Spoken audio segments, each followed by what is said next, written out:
Mustang horse collapsed in front of the farm. What this human baby did next left everyone in tears. The scorching summer sun beat down mercilessly on the parched Montana plains, stretching golden and unforgiving to the distant horizon where land met sky in a shimmering haze.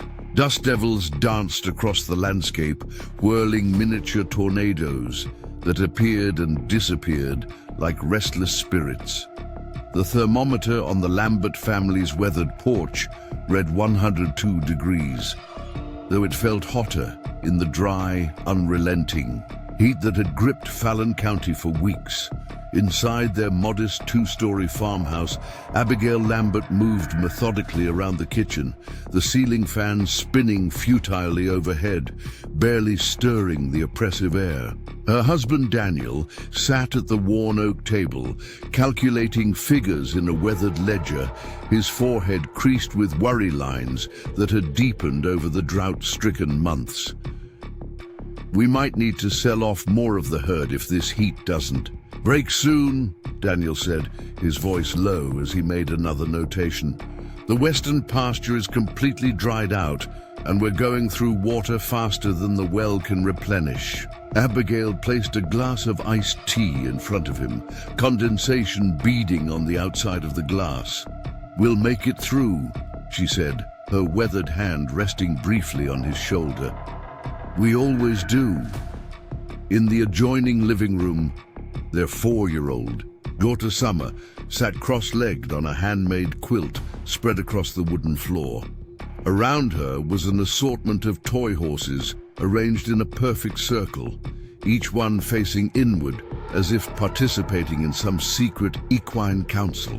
Summer's golden hair fell in loose curls around her sun-kissed face as she whispered to her toys, orchestrating an elaborate scenario understood only to her.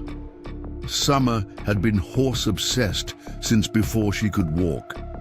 The first word she had spoken wasn't mama or dada, but horsey, pointing excitedly from her father's shoulders during a local rodeo.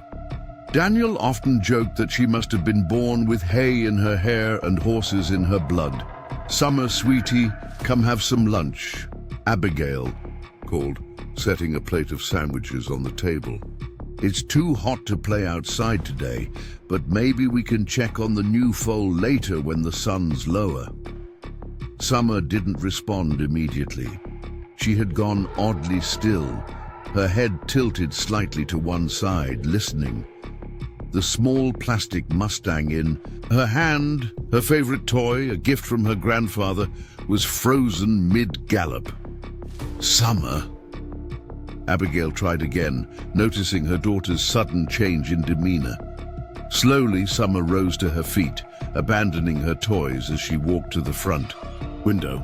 She pressed her small face against the glass, her breath making tiny fog circles that quickly disappeared in the heat. "Mama," she said, her voice unusually solemn. "Someone's coming." Daniel looked up from his ledger, exchanging a curious glance with Abigail. They weren't expecting visitors, and their nearest neighbors lived 5 miles down the dusty county road. Unexpected guests were rare in this remote stretch of Montana farmland. "What do you see, Pumpkin?" Daniel asked, moving to join his daughter. At the window, Summer pointed toward the long gravel driveway that led from the main road to their farmhouse. "There. Someone's hurt."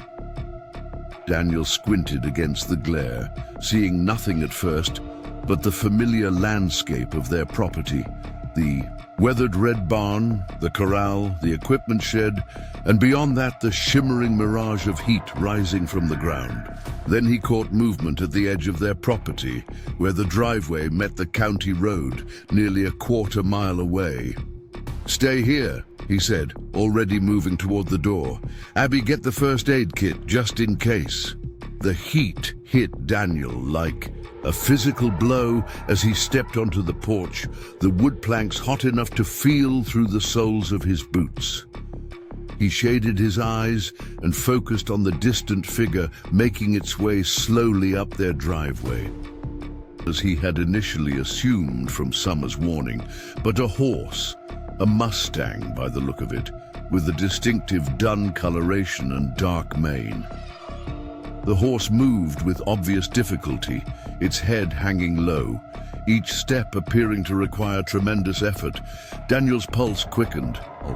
Wild Mustangs occasionally passed through the outer reaches of their property, especially during drought years when water sources dried up in the protected lands to the north. But they never approached the homestead directly. Something was very wrong. He called back through the screen door. "Abby, bring water, lots of it, and call Doc Peterson." Daniel jogged down the driveway toward the struggling animal, his rancher's instincts taking over. As he drew closer, he could see the Mustang was in terrible condition. Ribs protruding sharply against its hide, coat dull and patched with what appeared to be burn marks or injuries. Its legs trembled visibly with each labored step. Behind him, he heard the screen door slam and turned to see Summer running down the porch steps, ignoring her mother's calls to come back. "Summer, stop! Stay with your mother!" Daniel shouted, but his daughter kept coming, her small legs pumping determinedly across the yard. The Mustang lifted its head at the sound of Summer's approach, revealing eyes that were alarmingly dull and unfocused. It took 3 more faltering steps before its legs finally buckled. The magnificent animal collapsed in a cloud of dust just as Daniel reached it, falling heavily onto its side, its breathing shallow and labored. "Oh God," Daniel breathed, kneeling beside the fallen Mustang. Up close, its condition was even worse than he'd thought. Besides the obvious malnutrition, the horse's left flank bore several angry wounds, some fresh, others partially healed but infected. Burns, possibly, or injuries from barbed wire. A crude rope halter had rubbed raw patches on its face, though the rope itself was missing. This wasn't a wild Mustang after all. Someone had captured and mistreated this animal before it somehow escaped. "Daddy!" Summer's voice came from much too close. Daniel turned to find his daughter just a few feet away, her eyes wide but unafraid as she took in the fallen horse. "Summer, go back to the house right now," Daniel said firmly. "This horse is sick and might be dangerous." But Summer shook her head, her expression strangely adult and determined for a child so young. "He asked for help," she said simply. "He chose our farm." Before Daniel could react, Summer slipped past him and approached the Mustang's head. Daniel lunged to grab her, terrified the injured animal might lash out in fear or pain, but he froze when he saw what happened next.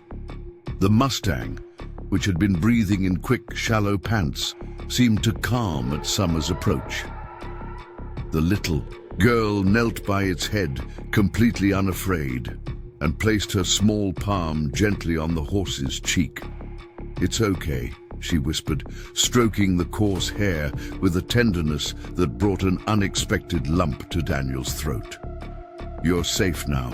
We'll help you."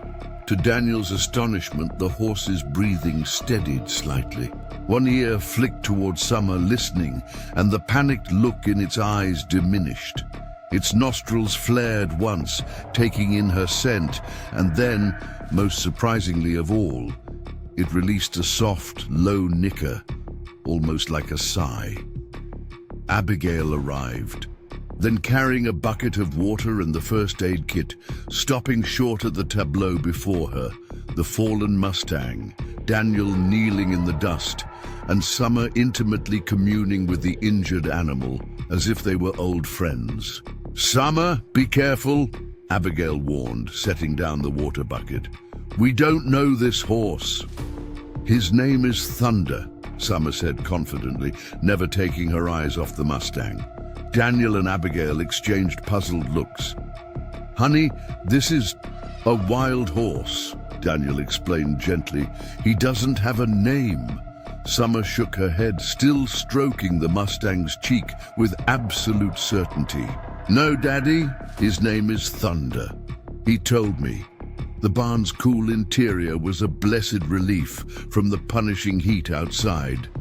Dust motes danced in the shafts of sunlight that broke through gaps in the weathered boards, creating golden beams that illuminated the cavernous space. The familiar scents of hay, leather, and horses filled the air, comforting smells to the Lambert family, whose lives had revolved around these animals for generations. Daniel maneuvered the tractor and flatbed through the wide barn doors, backing it carefully into an empty stall that had been hastily prepared with fresh bedding. The Mustang lay motionless on the trailer, its sides heaving with labored breaths, eyes half closed in exhaustion. Only the occasional flick of an ear toward Summer indicated it was still conscious. "We need to get him off the trailer and onto the bedding," Daniel said, cutting the tractor's engine. "This is going to be tricky." Abigail had already gathered supplies: clean towels, antiseptic, bandages, and a bucket of fresh water. She set them on a bale of hay just outside the stall and wiped her damp forehead with the back of her hand. "Should I call Dr. Peterson again? Maybe he can talk us through some first aid over the phone." "Good idea," Daniel nodded, studying the fallen horse with a critical eye. "And ask if he has any antibiotics we can pick up. Some of these wounds look infected." Summer hadn't left the Mustang's side. She sat cross-legged on the flatbed, one hand gently stroking the horse's neck, the other holding a damp cloth that she occasionally pressed to its muzzle to provide moisture. Her usual endless chatter was gone, replaced by a focused silence that seemed too mature for her 4 years. With considerable effort and ingenuity, Daniel managed to slide the Mustang from the flatbed onto the soft bedding, using the horse blankets as a makeshift stretcher. The horse offered no resistance, either too weak to struggle or somehow understanding their intentions. Once settled on the clean straw, Thunder released a long, shuddering breath that sounded almost like relief. "There you go, boy," Daniel murmured, his calloused hand gently running along the horse's neck. Despite his initial wariness about bringing a wild, injured animal into their barn, he couldn't help feeling a growing connection to the magnificent creature. "You're safe now." "He says thank you," Summer said softly, settling herself back beside Thunder's head. Daniel shot a concerned glance at Abigail, who had just returned from making the phone call. She shrugged slightly, her expression mirroring his uncertainty. About their daughter's strange behavior. "Dr. Peterson is still tied up with that foaling, but he'll come first thing tomorrow," Abigail reported. "He says we should clean the wounds with diluted betadine, try to get him to drink and watch for signs of colic. His daughter is dropping off some antibiotics and pain medicine in about an hour." Daniel nodded, already reaching for the first aid supplies. "Let's get started on these wounds then." As he and Abigail began the careful process of cleaning Thunder's injuries, they discovered the full extent of the abuse the horse had suffered. What they had initially thought might be bird marks were indeed deliberate brands, crude symbols seared into the animal's flesh that had become infected. The rope halter had worn away hair and skin around the horse's face, and there were old scars across his back that suggested a history of harsh treatment. "Who would do this?" Abigail whispered, tears welling in her eyes as she gently cleaned. "A particularly nasty wound." "And why?" Daniel's jaw tightened, a muscle jumping along his temple. "Someone who doesn't deserve to be around animals, that's for sure." Thunder flinched as Daniel applied antiseptic to one of the infected brands, a soft wicker of pain escaping him. Immediately, Summer leaned closer, whispering something in the horse's ear. To both parents' amazement, the Mustang visibly relaxed, his ear flicking toward the child's voice. "What did you say to him?" Abigail asked, watching this interaction with a mixture of wonder and concern. Summer looked up, her blue eyes solemn. "I told him Daddy's trying to make the hurt go away, not make more hurt. I told him about when I fell off the fence and scraped my knee, and how you put the stingy stuff on it to make it better, even though it hurt at first." Daniel and Abigail exchanged another look, a silent communication passing between them. Where had their daughter learned such empathy, such understanding of pain and healing? Summer had always been precocious, but this level of emotional intelligence seemed beyond her years. They worked in silence for some time, cleaning and dressing Thunder's wounds as best they could. The horse remained surprisingly cooperative throughout the ordeal, his eyes never leaving Summer, who continued her constant, soft conversation with him. Occasionally she would laugh quietly, as if responding to something only she could hear. "Summer, honey," Abigail finally asked, unable to contain her curiosity any longer. "What do you mean when you say Thunder told you things? Horses can't talk." Summer looked at her mother with an expression of patient tolerance, as if explaining something obvious. "Not with words, Mama. With feelings and pictures. In here." She tapped her temple with one small finger. "Thunder puts pictures in my head." "What kind of pictures?" Daniel asked, his voice carefully neutral, trying not to dismiss his daughter's imagination while still concerned about her attachment to the wounded animal. Summer's brow furrowed in concentration. "Sad ones. Thunder was with other horses, wild ones running free. Then bad men came with loud machines and ropes. They took Thunder and his friends away." She paused, her face troubled. "They put them in small places with bars, like jail for horses. The bad men hurt them."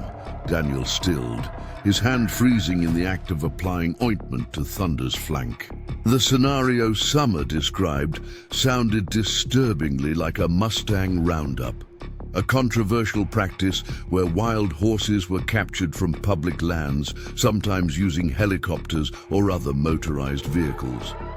While legal when conducted by the Bureau of Land Management as part of population control measures, there were also illegal roundups by unscrupulous individuals looking to sell horses for meat or other purposes. "Did Thunder escape from these bad men?" Abigail asked, drawn into her daughter's narrative despite herself. Summer nodded vigorously. "There was a big storm with lots of lightning. Thunder was scared, but the lightning hit a tree near where they kept the horses. It made a fire and everyone was running. Thunder ran away too, but he was already hurt." She stroked the horse's muzzle gently. "He ran for a long time looking for help. He was so tired and thirsty. Then he saw our farm and knew it was safe." "How did he know that, sweetie?" Daniel asked, increasingly unsettled by the specificity of his daughter's story. Summer looked at Thunder, as if consulting with him, then turned back to her father. "Because of the soldier." "What soldier?" Abigail and Daniel asked in unison. "The soldier who used to ride Thunder before he was wild," Summer said simply. "He taught Thunder that this shape—" She traced a finger over a small, faded mark partially, hidden by Thunder's mane that they hadn't noticed before, "means safety and home." Daniel leaned closer, examining the area Summer had indicated. There, almost invisible beneath the dirt and matted hair, was a small symbol that had been clipped into the horse's coat. Not burned or scarred, but deliberately shaved in a pattern that had partially grown out. It was a simple geometric design, a diamond with a line through it. That looks military, Daniel murmured, recognition flickering in his eyes. He had served 4 years in the army before returning to take over their family ranch. It's similar to some unit insignias. Thunder belonged to a soldier, Summer insisted. A sad soldier. Thunder helped him not be sad, but then the soldier went away, and Thunder went to live with the wild horses. Her face scrunched up in concentration. The soldier's name was Jamie? No, James. James Harris. Abigail sucked in a sharp breath. Daniel, she whispered, isn't that? The kitchen was filled with the comforting aroma of beef stew, a family recipe passed down through generations of Lamberts that Abigail had prepared while Daniel tended to Thunder. The rich scent of herbs and slow-cooked meat would normally have had Summer bouncing with anticipation, but tonight she picked at her food, her attention clearly elsewhere. You need to eat, sweetie, Abigail encouraged, watching her daughter push a carrot around her plate. Thunder will be fine in the barn for a little while. He's dreaming about running with his herd, Summer replied, finally taking a small bite. The good dreams from before the bad men came. Daniel set down his fork, exchanging another meaningful glance with his wife. Since returning to the house, they had been trying to process Summer's inexplicable knowledge about James Harris and the strange connection she seemed to share with the injured Mustang. Summer, Daniel began carefully, I'd like to talk more about what you told us in the barn, about James Harris. Summer looked up, her blue eyes innocent but somehow penetrating. What about him? How did Thunder tell you his name? That's a very specific detail. Summer chewed thoughtfully. It was on his uniform. The soldier wore clothes with his name, and there were letters too, that he read to Thunder when they were alone. Letters? Abigail asked, drawn in despite her skepticism. Summer nodded. From a lady named Sarah. The soldier would sit with Thunder after they practiced and read her letters. They made him smile and cry at the same time. Daniel's hand tightened around his water glass. James Harris had indeed been engaged to a woman named Sarah. It had been mentioned in the obituary.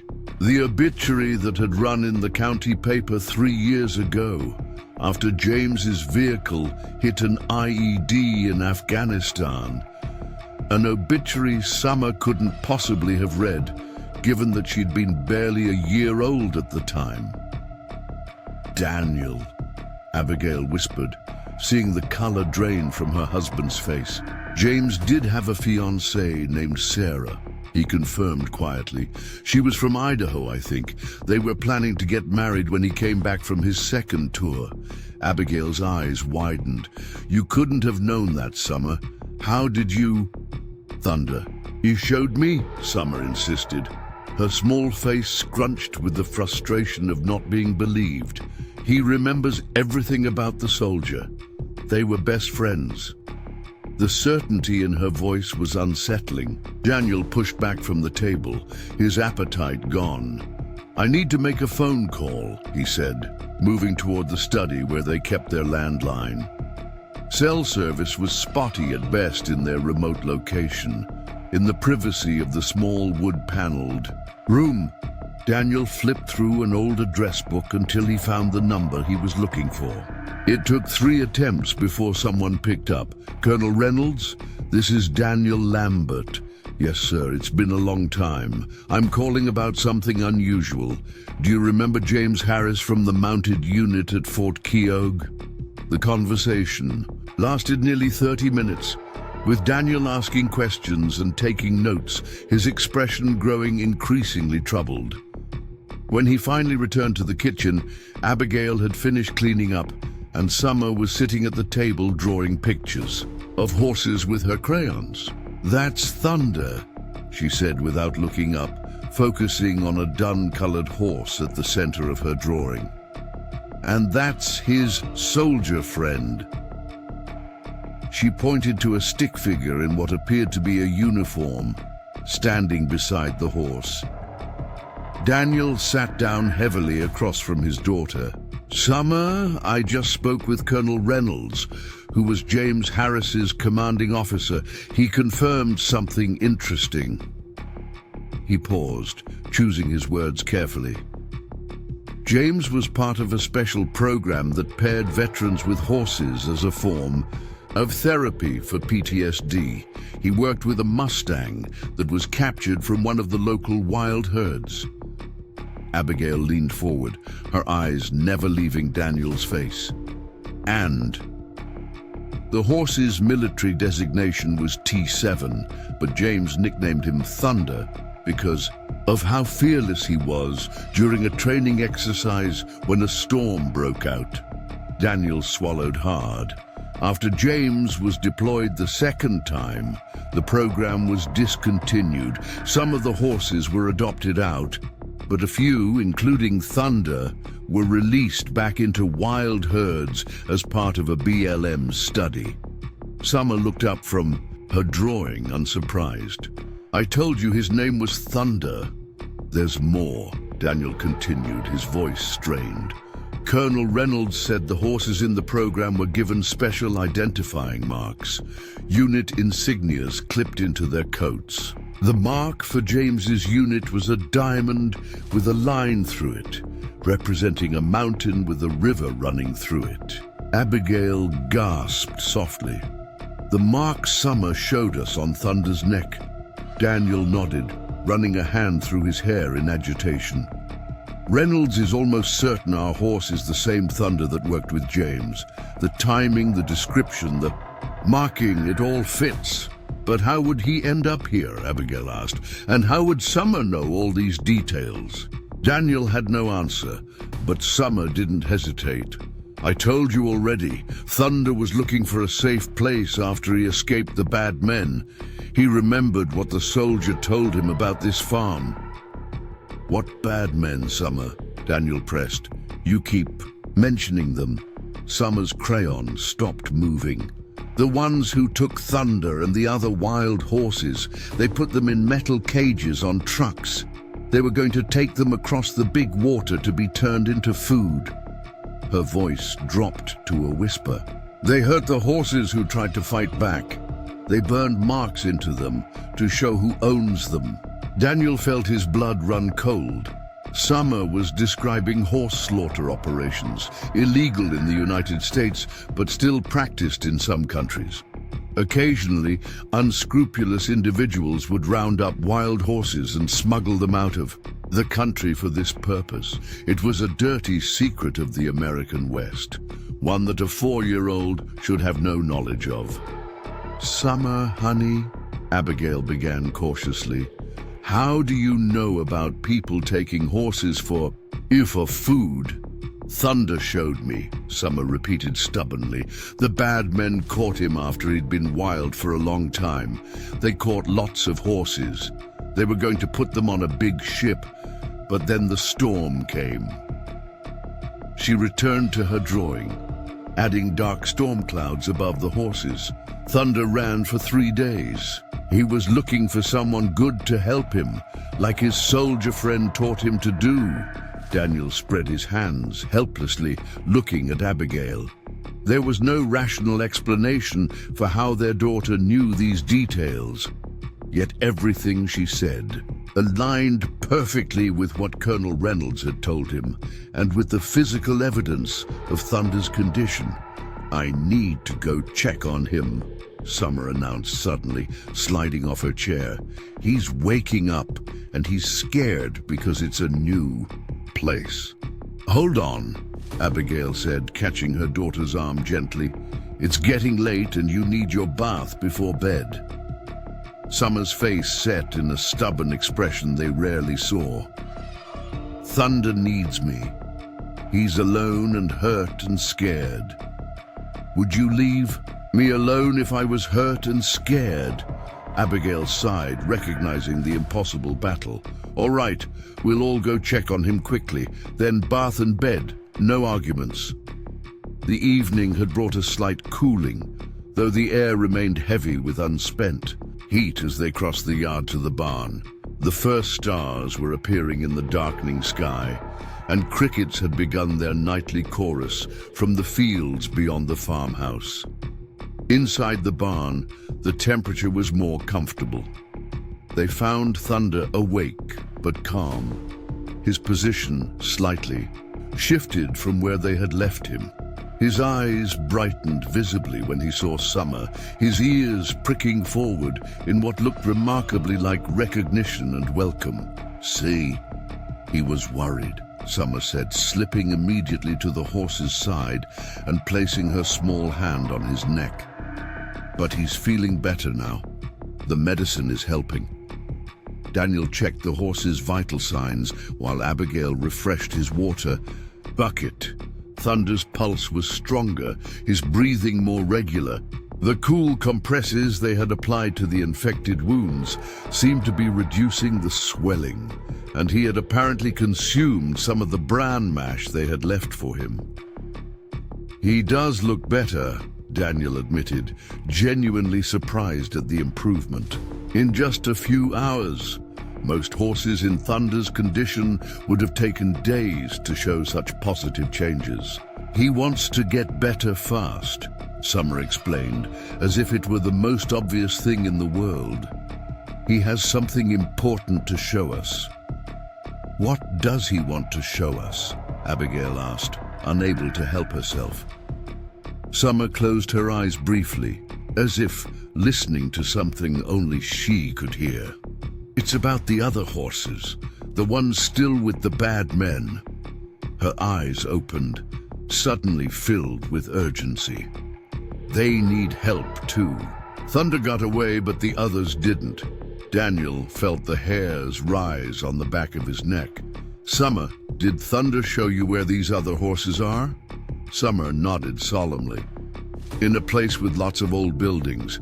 There's a big house with a broken roof and empty barns with no doors. The bad men keep the horses there until the trucks come to take them away." Daniel's mind raced. The description sounded like the old Wilkinson property, an abandoned ranch about 20 miles south, that had fallen into disrepair after the original owners died. There had been rumors of trespassers, unusual activity at odd hours. The local sheriff had investigated once but found nothing significant. "Daniel," Abigail said softly, reading his expression. "You don't think—" "I don't know," he replied honestly. "But if there's even a chance Summer's right about this—" He didn't finish the thought. The implications were too disturbing, too fantastical. "We have to help them," Summer insisted, suddenly looking much older than her years. "Thunder says there's not much time. The trucks are coming soon to take them away forever." Daniel knelt to his daughter's level, looking into her eyes with complete seriousness. "Summer, this is very important. Are you absolutely sure about what you're telling us? This isn't just a story or a game." Summer's chin lifted, her gaze unwavering. "I promise, Daddy. Thunder doesn't lie." Daniel stood, decision made. "I'll call Sheriff Dawson in the morning. If there's any illegal activity at the Wilkinson place, he needs to know about it." "Why not call him now?" Abigail asked. Daniel sighed, running a hand through his hair. "And tell him what?" "That our 4-year-old daughter got information about an illegal horse smuggling operation from a telepathic Mustang." He shook his head. "I need to think this through, figure out how to approach it without sounding completely insane." Thunder nickered softly, drawing their attention back to him. The horse was watching them intently, his eyes moving between the 3 humans as if following their conversation. There was an intelligence in his gaze that Daniel couldn't dismiss, a depth of understanding that seemed to transcend normal animal awareness. "I think he understands us," Abigail whispered, voicing Daniel's exact thought. "He does," Summer confirmed. He's trying to say thank you for believing him. Not everyone listens to horses. Daniel knelt beside Thunder again, reaching out slowly to stroke the horse's neck. If what you're telling us is true, boy, we'll do everything we can to help those other horses. You have my word on that. Thunder's eyes met his, and for a brief, startling moment, Daniel felt something pass between them. A connection, an understanding, a flicker of communication that bypassed words entirely. It was gone almost instantly, leaving Daniel to wonder if he had imagined it. But the experience left him shaken, more willing to consider the impossible things his daughter had been claiming. "Bath time now, Summer," Abigail said gently, noticing how her daughter's eyes were beginning to droop despite her determined stance beside Thunder. "Thunder needs to rest, and so do you." To their surprise, Summer didn't argue this time. She leaned down and pressed her forehead briefly against Thunder's, whispering something the adults couldn't hear, then straightened up and took her mother's hand. "He says it's okay," she explained. "He's going to sleep too. He needs to be strong for tomorrow." As they walked back to the house, the last light fading from the western sky, Daniel found himself wondering what exactly tomorrow would bring. The day had begun normally enough. Just another scorching summer morning on their struggling ranch. Now, as evening settled over the land, they had an injured military therapy horse in their barn, a daughter who apparently communicated telepathically with animals, and a possible illegal horse smuggling operation to expose. None of it made rational sense. Yet the evidence before his eyes, Thunder's improved condition, the military marking, Summer's impossible knowledge, couldn't be explained away by logic alone. Something extraordinary was happening, something that defied conventional understanding, but demanded their attention and belief nonetheless. Later that night, after Summer had been bathed and tucked into bed with a horse story, Daniel and Abigail sat on the porch steps, watching the stars emerge in the vast Montana sky. "What are we going to do?" Abigail asked quietly, leaning her head on her husband's shoulder. Daniel slipped an arm around her, drawing her close. "I don't know exactly, but I do know we can't ignore this. If there's even a chance that Summer is right about those other horses, do you really think she's psychic, horse whispering, telepathic?" Abigail struggled to find the right words for what they had witnessed. Daniel was silent for a long moment, considering. "My grandmother used to say that children and animals exist closer to the veil between worlds than adults do, that they can sometimes hear and see things we've forgotten how to perceive." He shrugged. "I never put much stock in those old stories, but now I'm not so sure." Abigail nodded against his shoulder. "There's definitely something special happening between Summer and Thunder. I've never seen her connect with any creature like that, not even her favorite pony, and the things she knows." Daniel shook his head in wonder.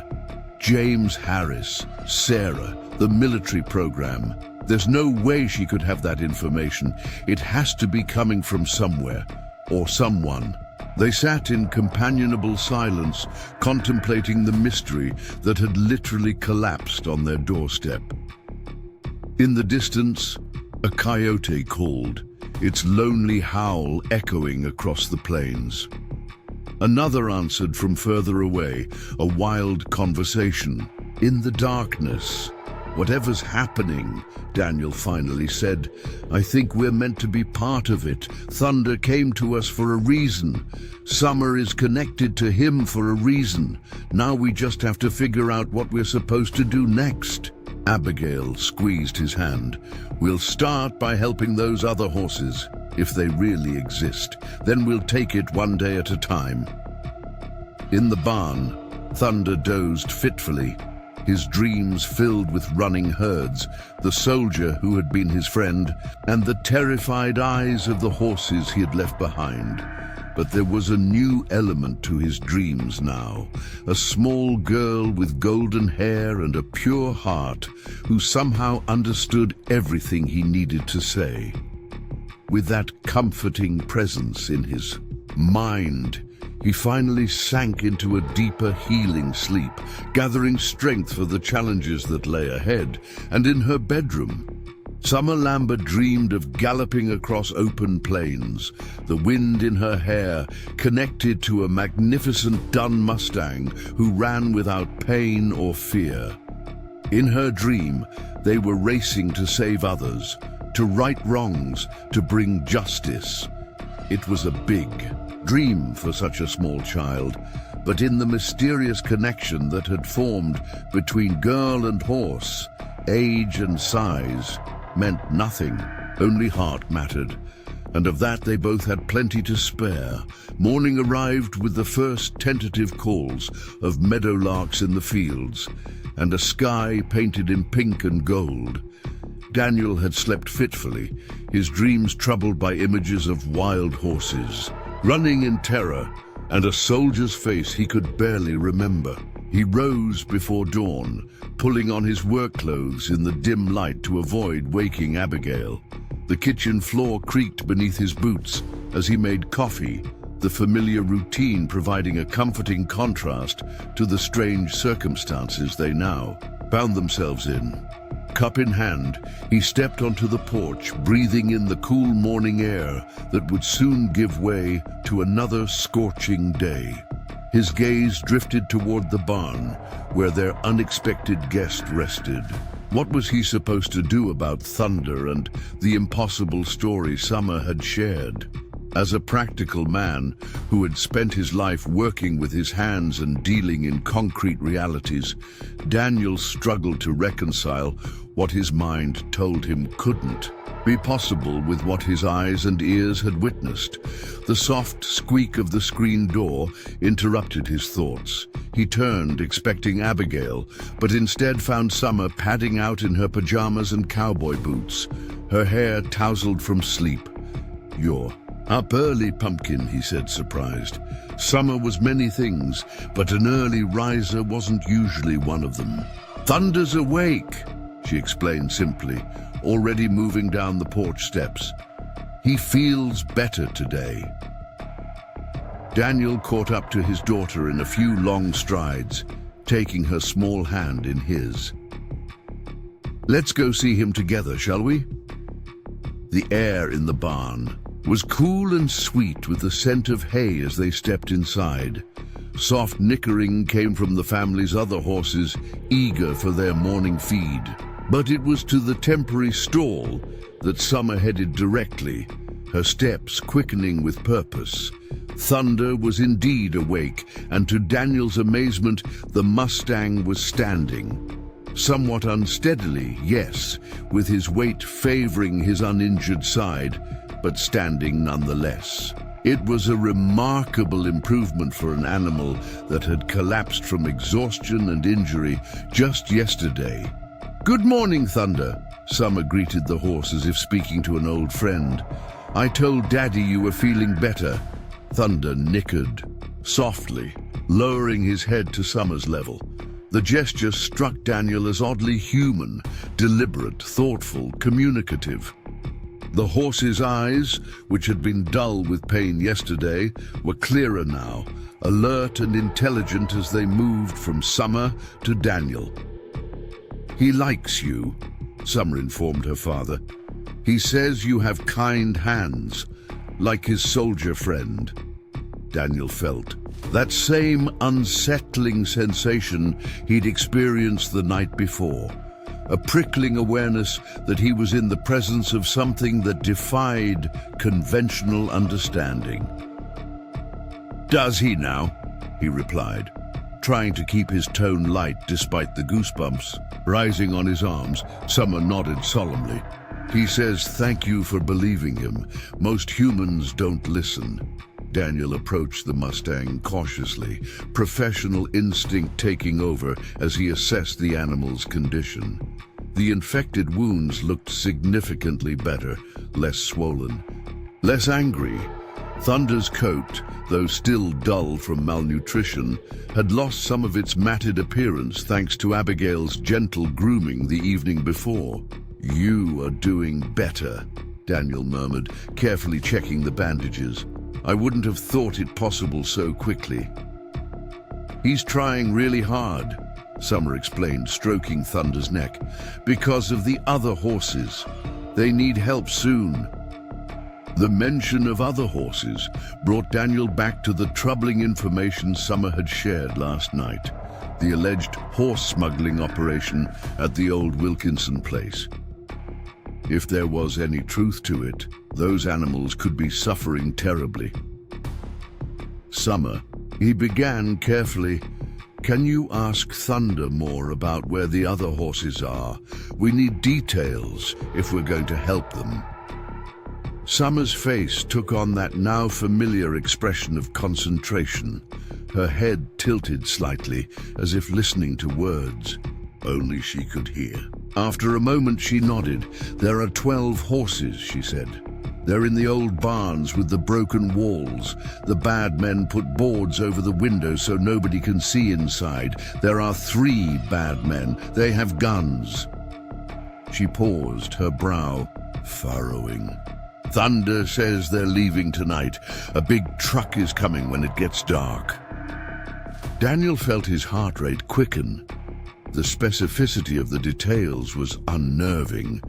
Either his daughter had an extraordinarily vivid imagination, or she was indeed somehow accessing information from Thunder. Either way, he couldn't ignore the possibility that horses were being mistreated and illegally transported. "I need to call Sheriff Dawson," he decided aloud. "But first, I want to see for myself." The sound of footsteps announced Abigail's arrival. She carried a bucket of fresh water and some oat mash they had prepared for Thunder the night before. "Look, Mama," Summer exclaimed excitedly. "Thunder's standing up." Abigail's eyes widened in surprise. "Well, would you look at that? He certainly is a fighter." As Abigail set down the food and water, Daniel pulled her aside, lowering his voice. "I'm going to drive out to the Wilkinson place this morning. I need to see if there's any truth to what Summer's been saying about horses being kept there." Abigail's expression grew worried. "Alone? Daniel, if there really are men with guns out there, I'll be careful," he assured her. "I'll just do a drive-by, see if there's any sign of activity. If I spot anything suspicious, I'll call the sheriff. Immediately." "I want to come too," Summer announced, apparently having overheard their whispered conversation. "Thunder says I need to show you where to look." Daniel shook his head firmly. "Absolutely not, Pumpkin. If there are bad men out there, it's no place for a little girl." Summer's face set in that stubborn expression they were seeing more frequently since Thunder's arrival. "But you won't find them without me. They hide the horses really good. Thunder says you need me to show you." Abigail touched Daniel's arm. "Maybe she's right. You could drive past a dozen times and not see anything if they're well hidden. And you wouldn't have to get close. Just drive by the property, see if someone notices anything." Daniel hesitated, weighing the potential risk against the possibility that Summer's mysterious connection with Thunder might actually help identify an illegal operation. "All right," he finally conceded. "But you stay in the truck with the doors locked, and if I tell you to duck down, you do it immediately. Understand?" Summer nodded solemnly. "We need to hurry. Thunder says the horses are thirsty. The bad men don't give them enough water." The urgency in his daughter's voice cemented Daniel's decision. "Let's get breakfast first, then we'll head out." After a quick meal and ensuring Thunder had fresh water and feed, Daniel loaded Summer into his aging pickup truck. Abigail would stay behind to tend to their regular horses and be home when Dr. Peterson arrived to check on Thunder. She handed Summer a small backpack with snacks, water, and her favorite horse book. "Be careful," she told Daniel, worry evident in her eyes as she leaned through the driver's window. "If you see anything suspicious, don't try to handle it yourself. Call the sheriff right away." Daniel nodded, squeezing her hand reassuringly. "We're just going to take a look from a distance, I promise." The drive to the Wilkinson property took nearly 40 minutes, following dusty county roads that wound through the parched landscape. Summer sat quietly beside him, occasionally commenting on hawks circling overhead or pointing out wild antelope grazing in the distance. If not for the extraordinary circumstances, it might have seemed like a normal father-daughter outing.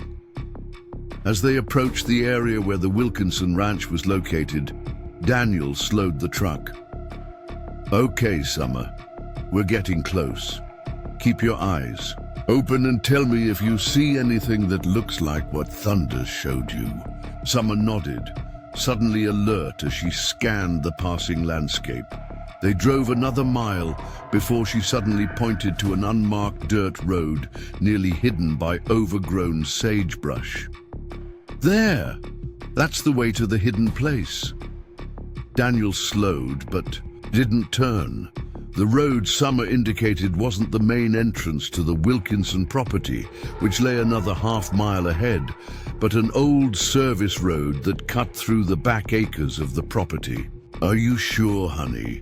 That doesn't look like the way to the ranch house."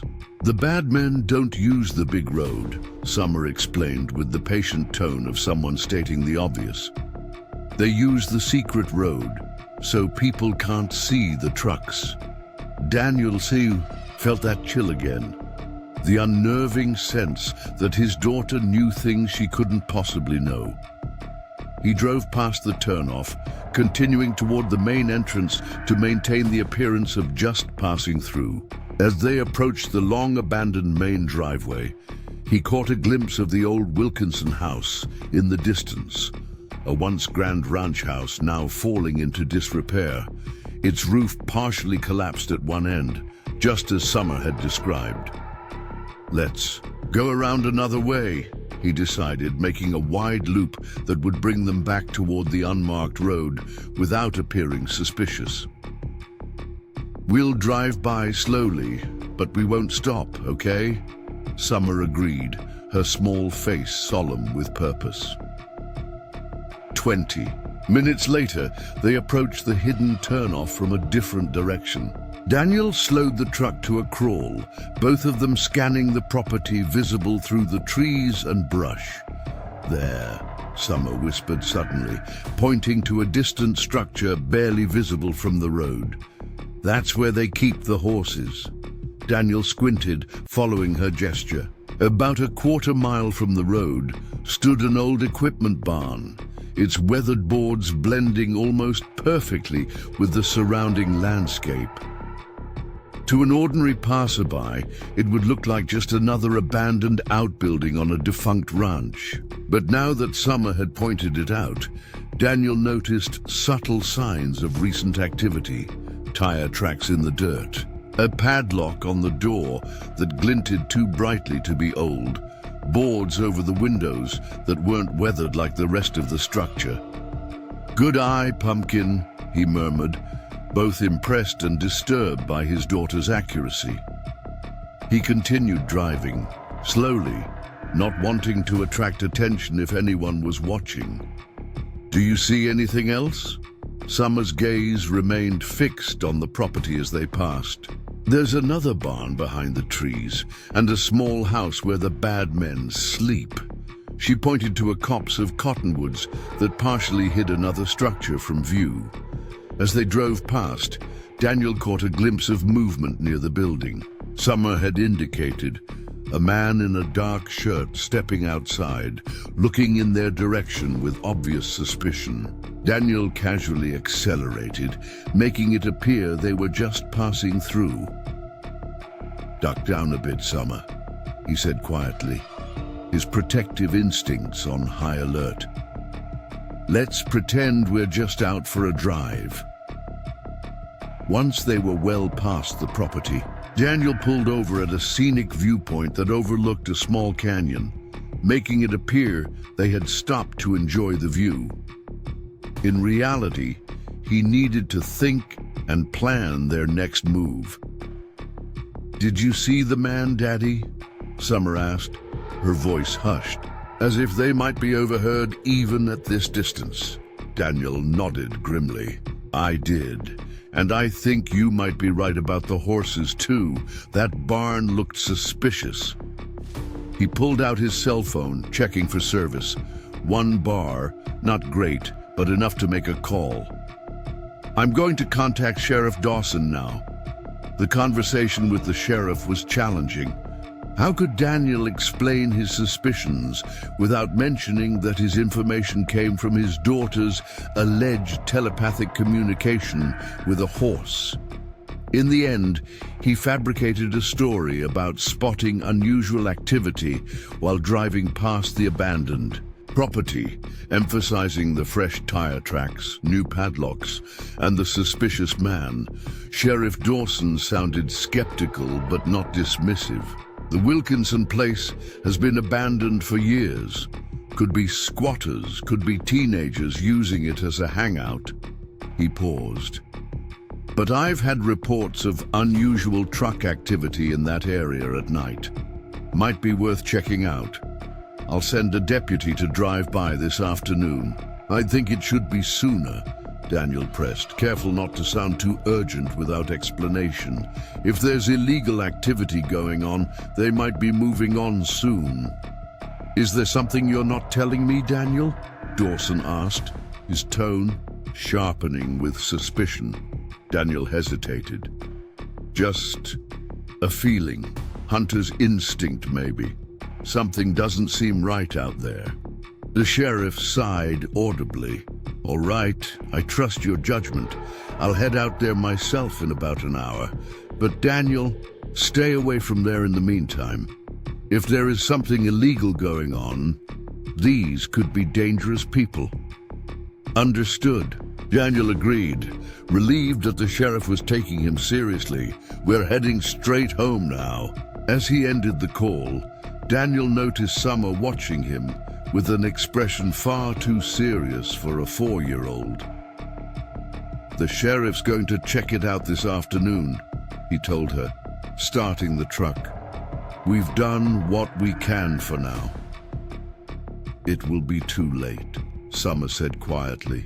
"Thunder says they're leaving when the sun goes down. The sheriff needs to go now." Daniel felt a flicker of frustration. "Sweetie, I can't make the sheriff drop everything and race out there based on..." He stopped himself from saying based on what a horse told you. "Based on a hunch. He's doing the best he can." Summer's chin set stubbornly. "Then we need to get more help." "What do you mean?" Daniel asked, pulling back onto the county road to head home.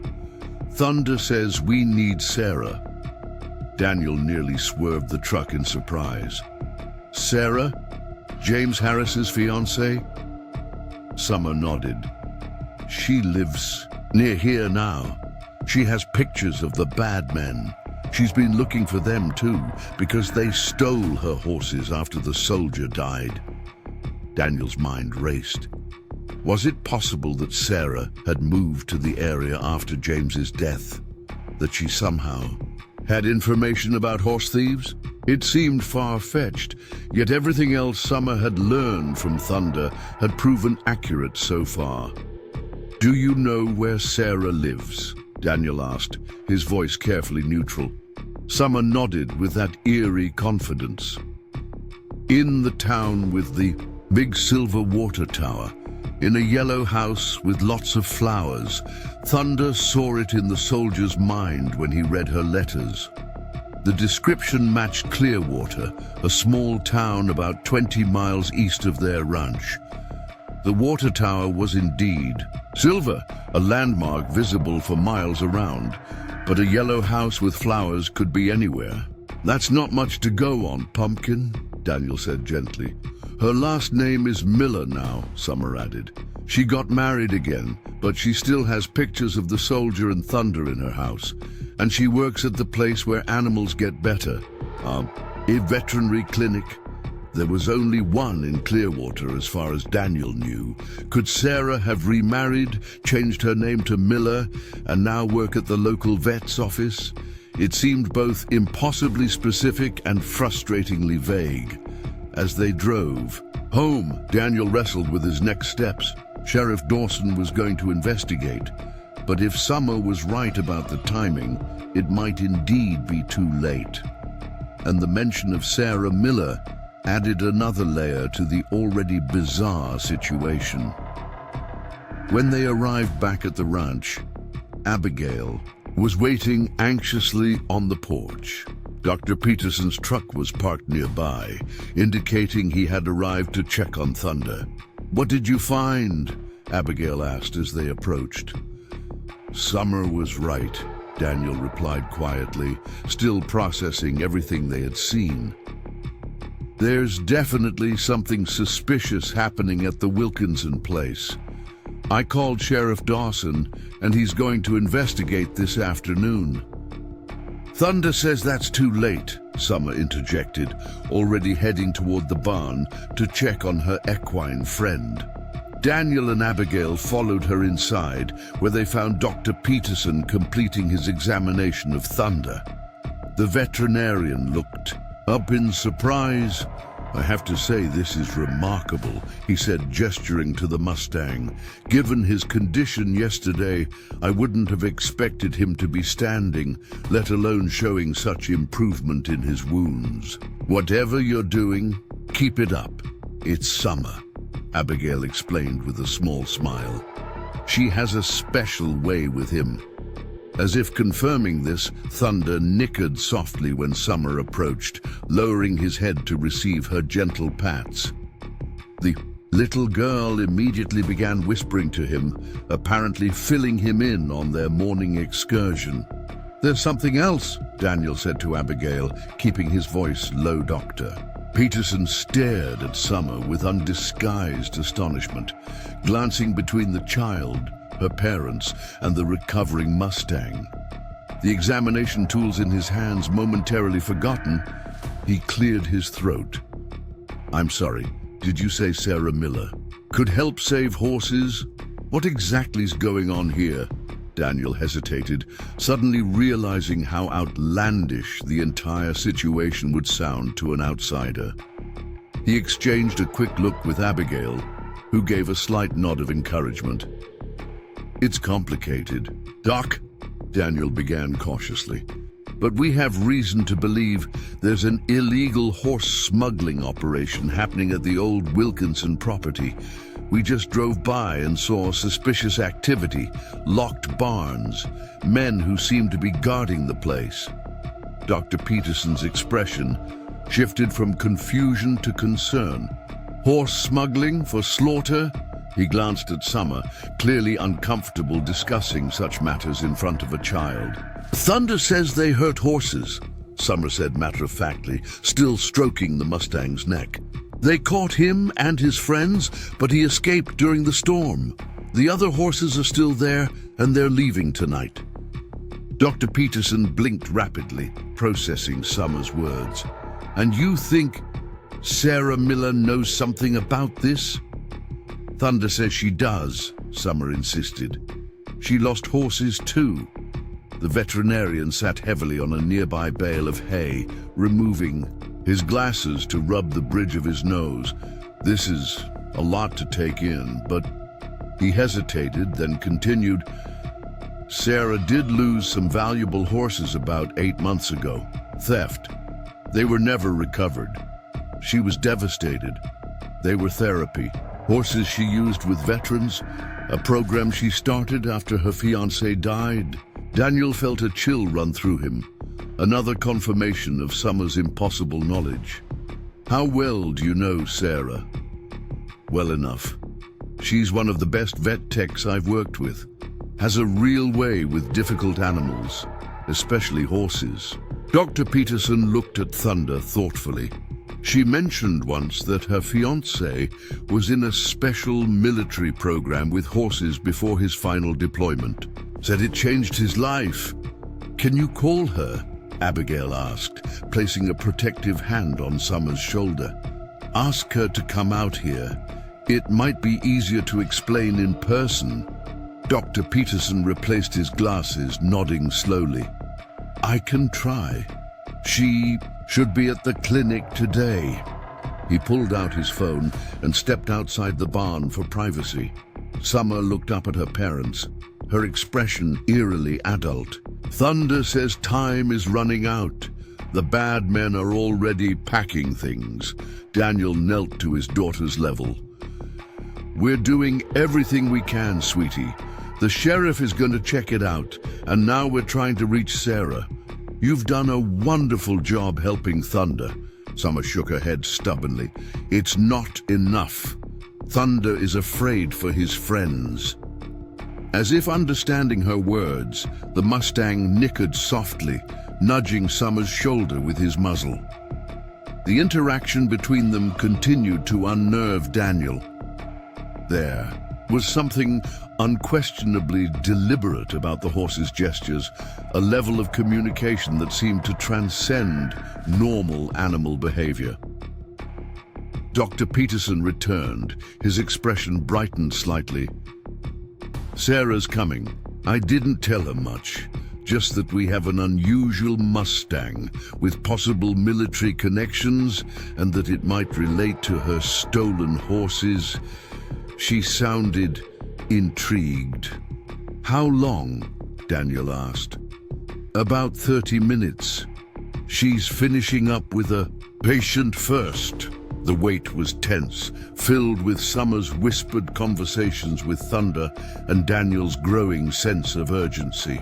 Abigail busied herself refreshing Thunder's water and offering him more feed, which he accepted with increasing appetite, another positive sign of his remarkable recovery.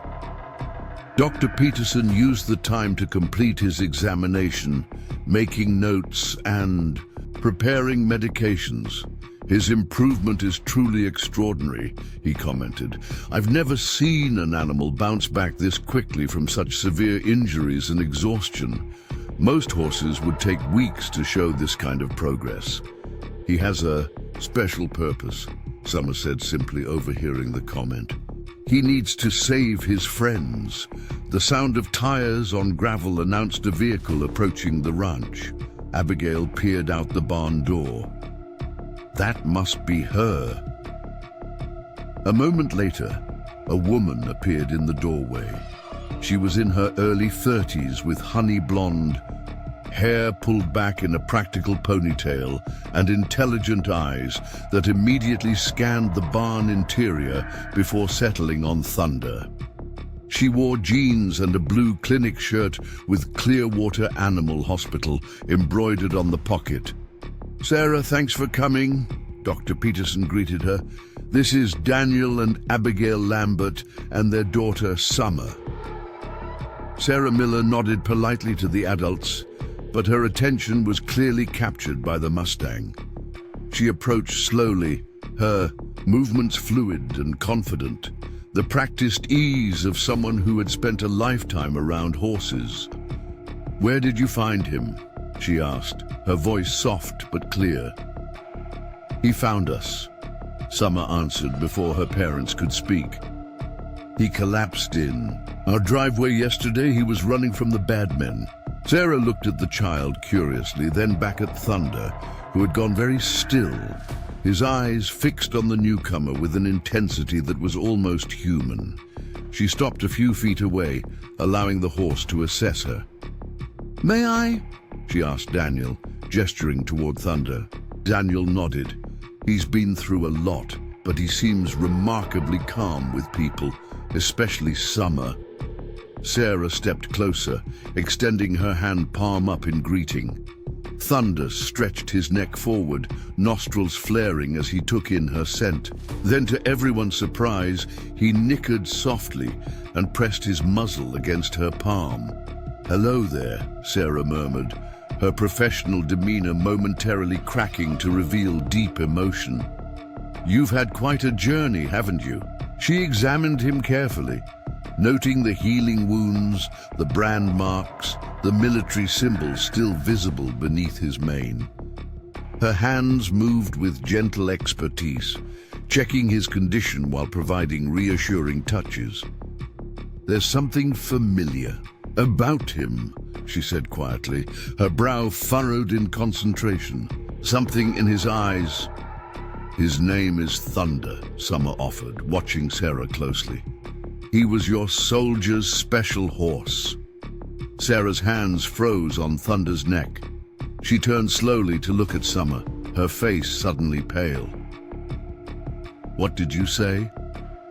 "James called him Thunder," Summer continued, her voice matter-of-fact, "because he wasn't afraid of storms. You have pictures of them in your yellow house." Daniel stepped forward, concerned by Sarah's shocked expression. "I know this sounds impossible, but Summer seems to have some kind of connection with Thunder. She's known things about him that she couldn't possibly know, about the military program, about James Harris, about you." Sarah's eyes filled with tears as she looked back at the Mustang. "Thunder," she whispered, her voice breaking slightly. "T7, James's therapy horse from Fort Keogh." She stroked his neck with trembling fingers. "I didn't make the connection at first. It's been years, and he looks so different now. But those eyes, you recognize him?" Abigail asked softly. Sarah nodded, wiping away a tear with the back of her hand. "James sent me dozens of photos of them together. When he came home on leave before his final deployment, he took me to meet Thunder, said that horse saved his life, helped him find purpose again when the PTSD was at its worst." She swallowed hard. "After James died, I tried to track down Thunder, but the program had been discontinued. They told me he'd been released back into a wild herd. I never thought I'd see him again." Thunder nickered softly, pressing his head against Sarah's shoulder in what looked remarkably like a gesture of comfort. She laughed shakily, wrapping her arms around his neck in a gentle embrace. "But how did he end up here? And what are these wounds?" she asked, pulling back to examine the healing injuries more closely. "The bad men caught him," Summer explained, her small face serious. "They catch wild horses and hurt them and put them on big trucks. Thunder got away during the storm, but his friends are still there." Sarah's expression darkened. "Bad men? You mean horse thieves?" Daniel stepped forward.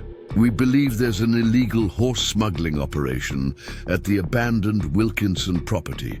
Summer led us there this morning. We saw suspicious activity, men guarding locked barns. I've called Sheriff Dawson, but..." He hesitated. "Thunder says they're leaving tonight," Summer finished. "The sheriff will be too late." Sarah's jaw tightened visibly. "The Wilkinson place," she repeated, a new edge to her voice. "That fits. My horses disappeared from a pasture not 5 miles from there. The sheriff investigated, but found nothing." She looked at Summer with keen interest. "How do you know all this, sweetie?" Summer pointed to Thunder. "He shows me pictures in my head and feelings. He trusts you because the soldier loved you." Instead of the skepticism Daniel had expected, Sarah nodded slowly. "James always said Thunder was special, that sometimes it felt like the horse could read his mind, know exactly what he needed before he did." She glanced at Dr. Peterson. "The therapy program selected horses with unusual empathic abilities. The trainers called it emotional intelligence, the capacity to connect with traumatized soldiers on a deeper level." "You believe her?" Dr. Peterson asked, sounding surprised. Sarah knelt to Summer's level. "I've worked with animals all my life, especially horses. There are some things science can't fully explain yet. The bond between certain animals and humans is one of them." She smiled gently at Summer. "I believe you can hear what Thunder is trying to tell us." Summer beamed, clearly relieved to be taken seriously by this new adult. "He says you have pictures of the bad men from when they took your horses." Sarah's eyes widened. "My security cameras," she breathed. "We installed them after the first theft. They only caught partial images of the men loading my horses into a trailer, not enough for the sheriff to identify them at the time." She stood quickly. "They're on my computer at home. If these are the same thieves..." "We need that evidence," Daniel said firmly, "especially if Sheriff Dawson is going to act today before those horses are moved." Sarah nodded decisively. "I'll go home and get the files right now. Then we can meet the sheriff at the station and show him everything together." She turned back to Thunder, stroking his muzzle gently. "Don't worry, old friend. We'll find the men who did this to you." As Sarah prepared to leave, Summer tugged at her father's sleeve. "Daddy, Thunder says we need to hurry. Really hurry. The bad men saw our truck this morning. They know someone was watching." Daniel felt a chill at his daughter's words. If the thieves had indeed spotted them and grown suspicious, they might accelerate their plans. "Sarah," he called as she reached. "The barn door. How fast can you get those photos?" 20 minutes to my house, another 10 to get the files. "I'll meet you at the sheriff's station in Clearwater in 40 minutes. Daniel nodded. "We'll head there now. Dr. Peterson, can you stay with Thunder while we're gone?" The veterinarian agreed, already preparing another dose of antibiotics for the Mustang. Abigail quickly gathered Summer's jacket and a few snacks for the drive, while Daniel called Sheriff Dawson to arrange the meeting. As they prepared to leave, Summer insisted on saying goodbye to Thunder. She wrapped her small arms around as much of his neck as she could reach, whispering something in his ear. The Mustang lowered his head, touching his muzzle to her shoulder in what looked unmistakably like a gesture of affection. "He says thank you," Summer reported to her parents as they walked to the truck. "He says we're his herd now." The drive to Clearwater passed in tense silence, broken only by Summer's occasional comments about what Thunder had shown her. Her descriptions of the horses still captive at the Wilkinson property grew increasingly detailed. Their colors, their conditions, even the specific stalls where they were kept. Daniel found himself no longer questioning the source of this knowledge, instead focusing on how they could use it to help Sheriff Dawson's investigation. The sheriff's station in Clearwater was a modest brick building on the main street, with 3 patrol cars parked outside. Sheriff Dawson was waiting for them in the small conference room, his weathered face serious, as Daniel explained what they had observed at the Wilkinson property.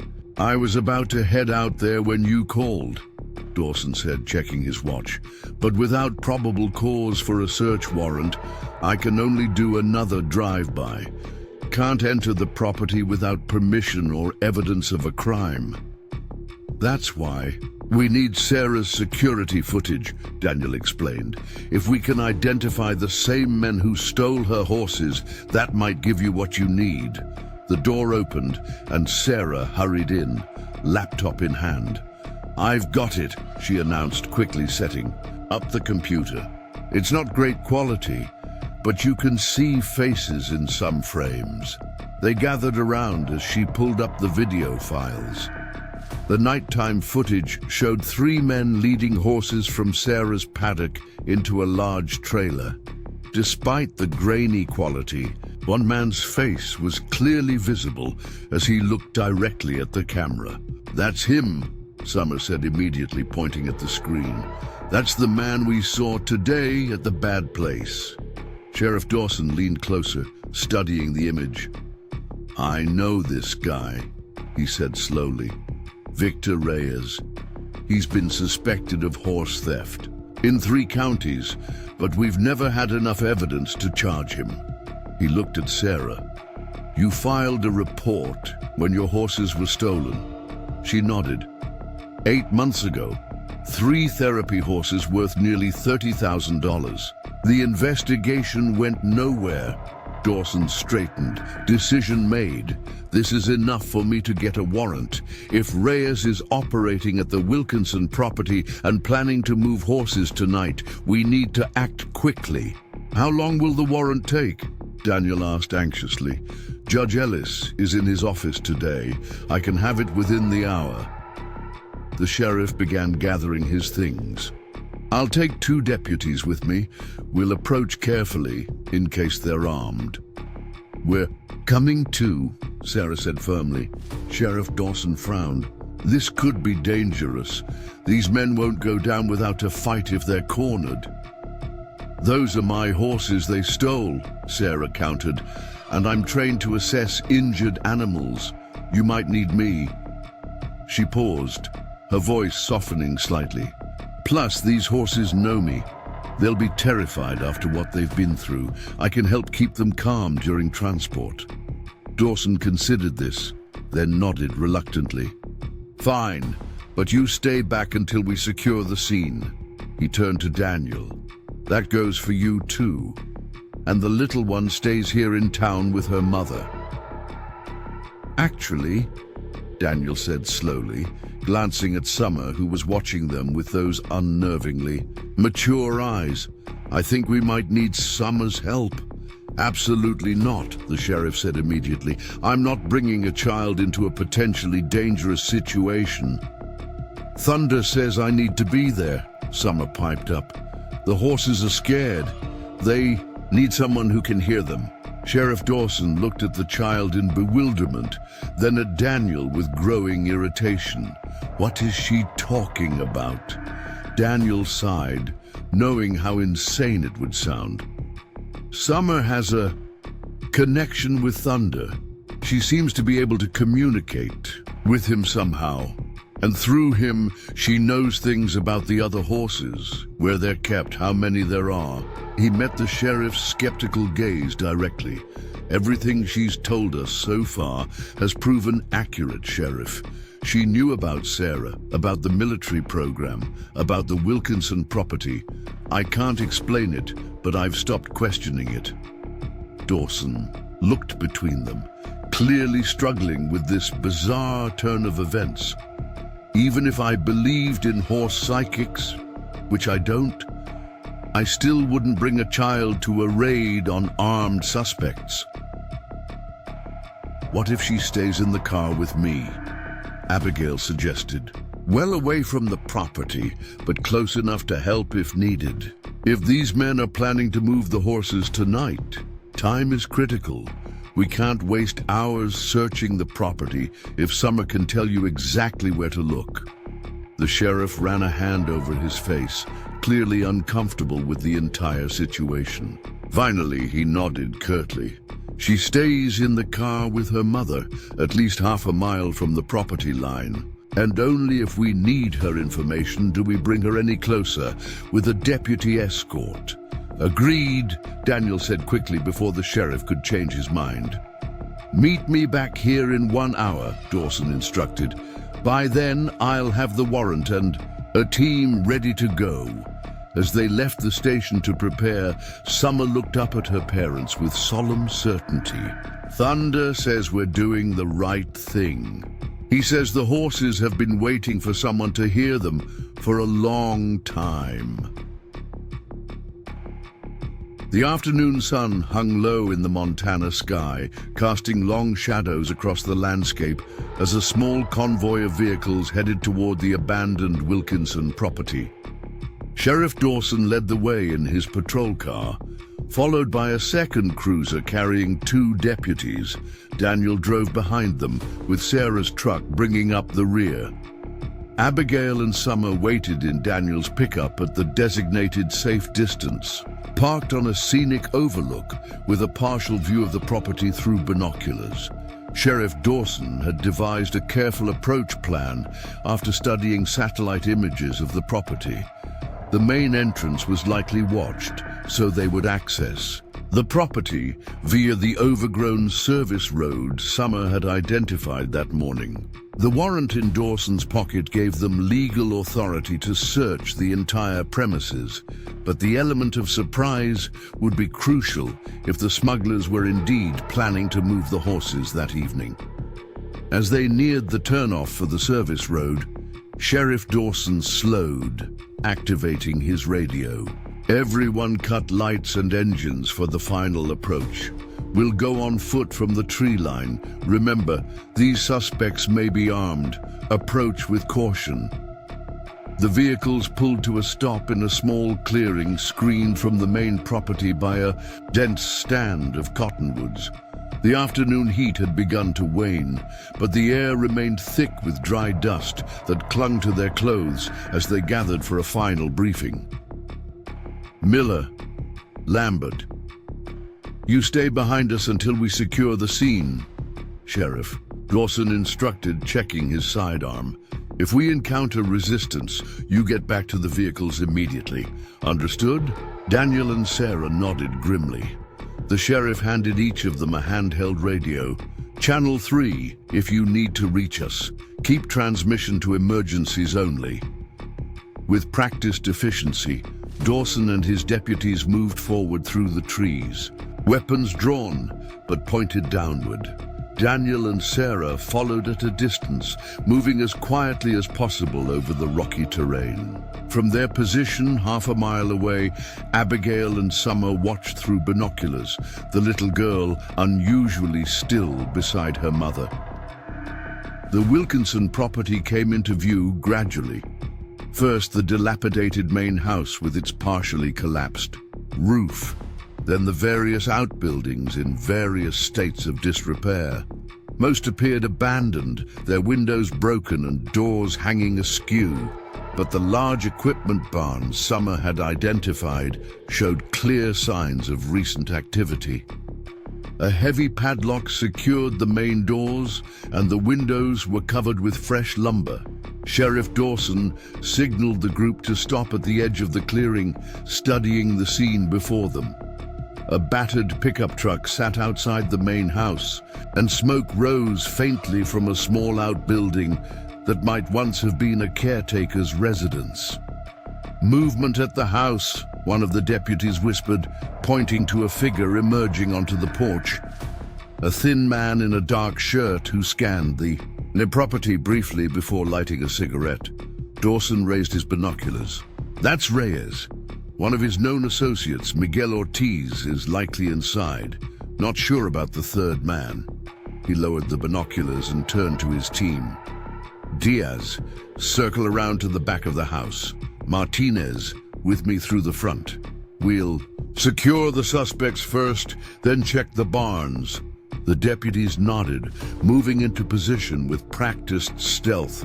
Daniel felt his pulse quicken as he watched the law enforcement officers approach the house from different directions. Sarah stood rigidly beside him, her eyes fixed on the distant barn where the horses were presumably kept.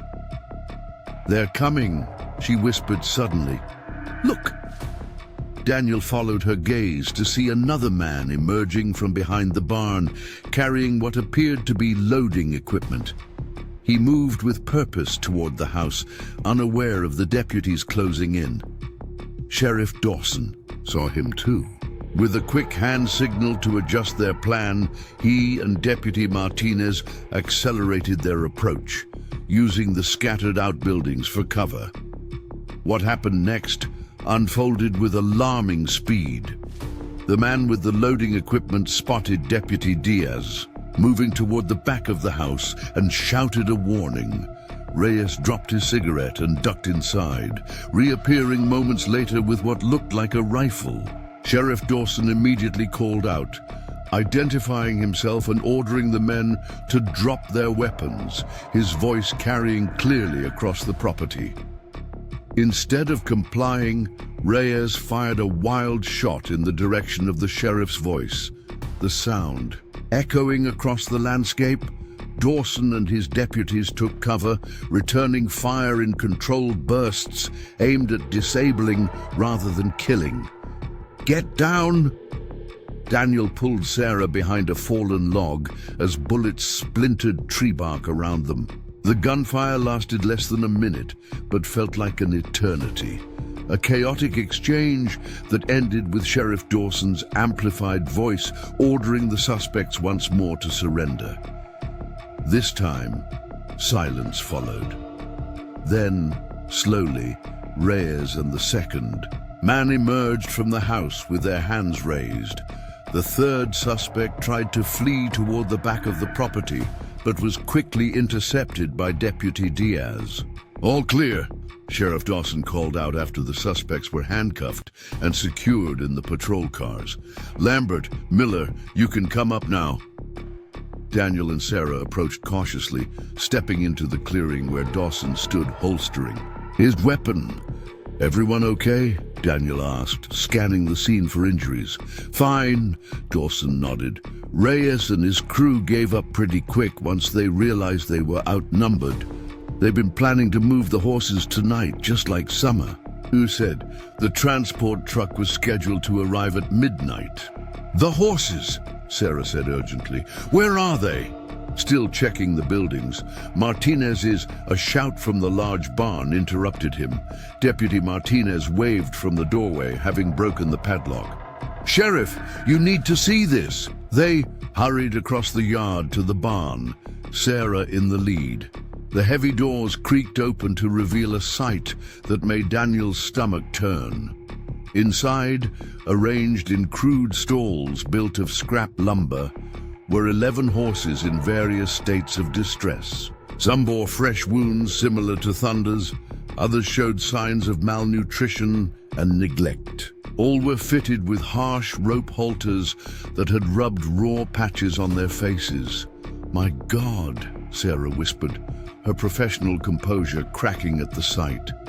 She moved immediately to the nearest horse, a once beautiful bay mare whose ribs showed prominently beneath her dull coat. "This is Willow, one of my therapy horses. What have they done to you?" Sheriff Dawson surveyed the scene grimly. "Looks like they've been preparing these animals for international transport. The paperwork we found in the house indicates they were scheduled for shipment to Mexico tonight, then overseas for slaughter." Daniel moved between the makeshift stalls, counting 11 horses in total. "Summer said there were 12, he realized aloud. Thunder must have been the 12th. "These animals need immediate veterinary attention," Sarah said, her voice tight with controlled anger as she checked each horse. "Some of these wounds are infected, and they're all severely dehydrated." She paused at a stall containing a paint, gelding with a distinctive blaze. "This is Storm. He was another of my therapy horses. The third one they took from me should be here somewhere." "Over here," Daniel called, finding a chestnut mare in the farthest stall. "This one." Sarah hurried over, tears filling her eyes as she recognized the third stolen horse. "Penny, oh, my sweet girl." The mare nickered weakly in apparent recognition, pressing her muzzle against Sarah's outstretched hand. Deputy Martinez approached Sheriff Dawson, his expression grim. "We found shipping documents, boss. They've been running this operation for at least a year. Dozens of horses smuggled out through Mexico." Dawson nodded. "Get animal control on the line. We'll need trailers to transport these horses to safety." He turned to Sarah. "Can your clinic handle their medical care?" "We'll make it work," she said firmly, still stroking Penny's mane. "But we should call Dr. Peterson too. Some of these injuries will need specialized care. Daniel stepped outside the barn, pulling out his radio to contact Abigail. "We found them," he reported. 11 horses, just like Summer said. "The suspects are in custody." "Is it safe to bring Summer closer?" Abigail's voice crackled through the radio. "She's very anxious to see the horses." Daniel glanced at Sheriff Dawson, who nodded after a moment's consideration. "All clear, but keep her in the car until we've fully secured the scene.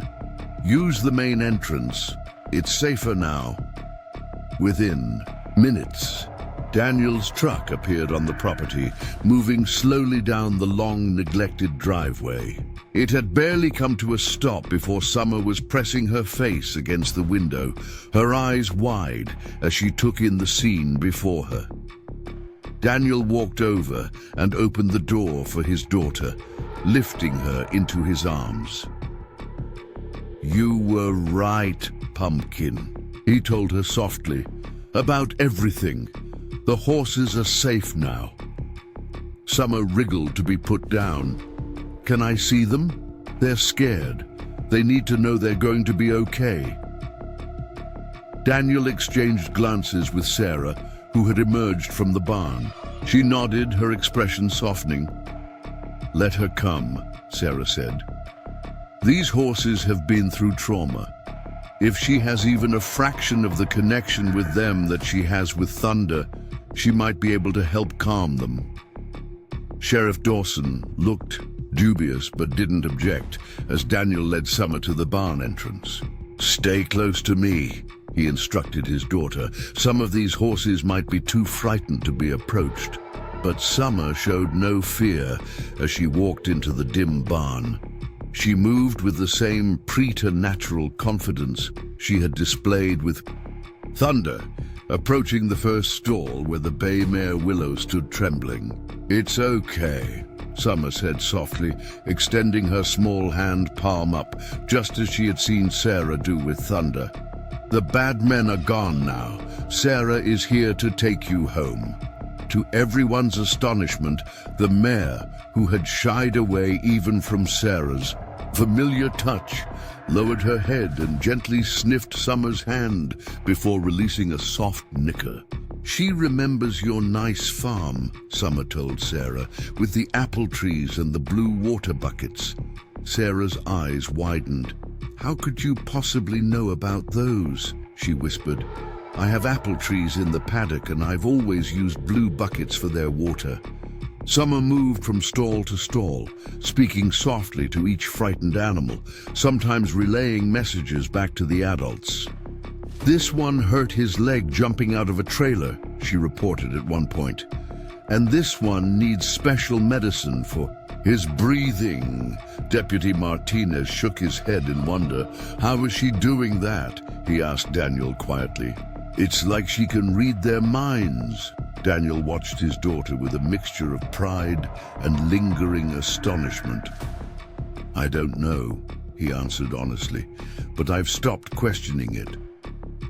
Over the next 2 hours, animal control arrived with trailers, and the careful process of loading the rescued horses began.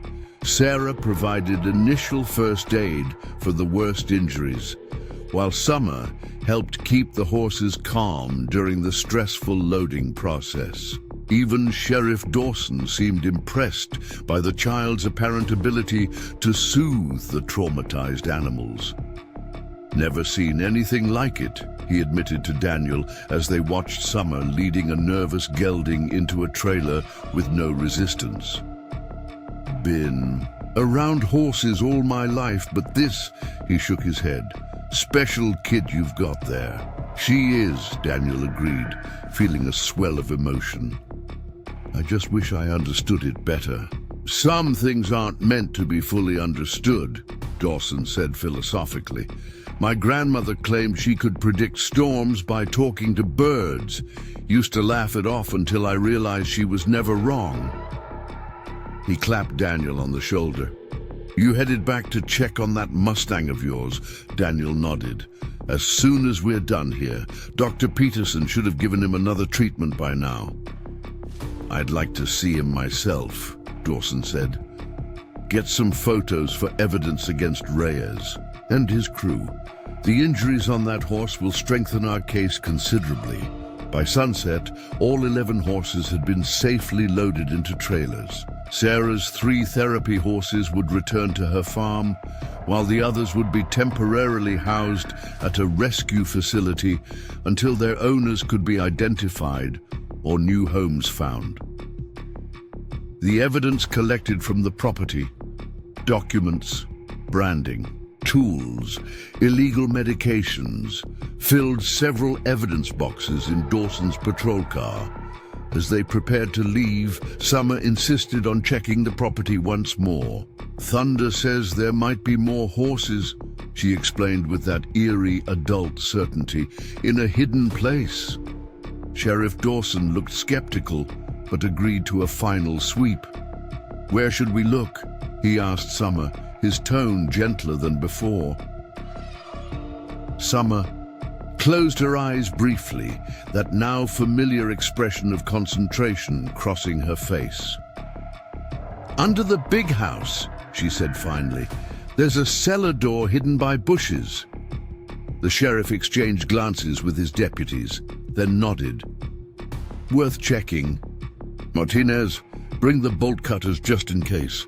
They followed Summer as she walked confidently toward the dilapidated main house, circling around to where thick overgrowth concealed part of the foundation. Without hesitation, she pointed to a spot where the bushes seemed particularly dense. There, Deputy Martinez pushed aside the vegetation to reveal a rusted cellar door secured with a heavy padlock. She's right, he called, genuine amazement in his voice. There is a door here. Sheriff Dawson stepped forward with the bolt cutters, making quick work of the padlock. The cellar door groaned in protest as he pulled it open, revealing a set of stone steps descending into darkness. The beam of his flashlight cut through the gloom, illuminating a dirt-floored cellar that appeared to have been converted into a makeshift stable. And there, tethered to a support beam with barely enough room to lie down, was a 12th horse, a pregnant mare in evident distress, her sides heaving with what appeared to be premature labor. "Sarah!" Dawson called urgently. "We need you down here!" Sarah rushed forward, medical kit in hand. She gasped at the sight of the mare. "She's foaling and something's wrong. I need light, water, and clean towels, now!" The next hour passed in a blur of focused activity as Sarah worked to help the laboring mare. Summer insisted on staying, holding a flashlight and speaking in soothing tones to the frightened animal, while Sarah assessed the situation. "The foal is positioned wrong," Sarah explained, her professional demeanor taking over despite the less-than-ideal conditions. "I need to turn it before she can deliver safely." Daniel stood ready to assist while the deputies rigged up emergency lighting using flashlights and lanterns from their vehicles. Abigail appeared at the cellar entrance with clean towels from their truck's emergency kit and a bucket of water Deputy Martinez had found.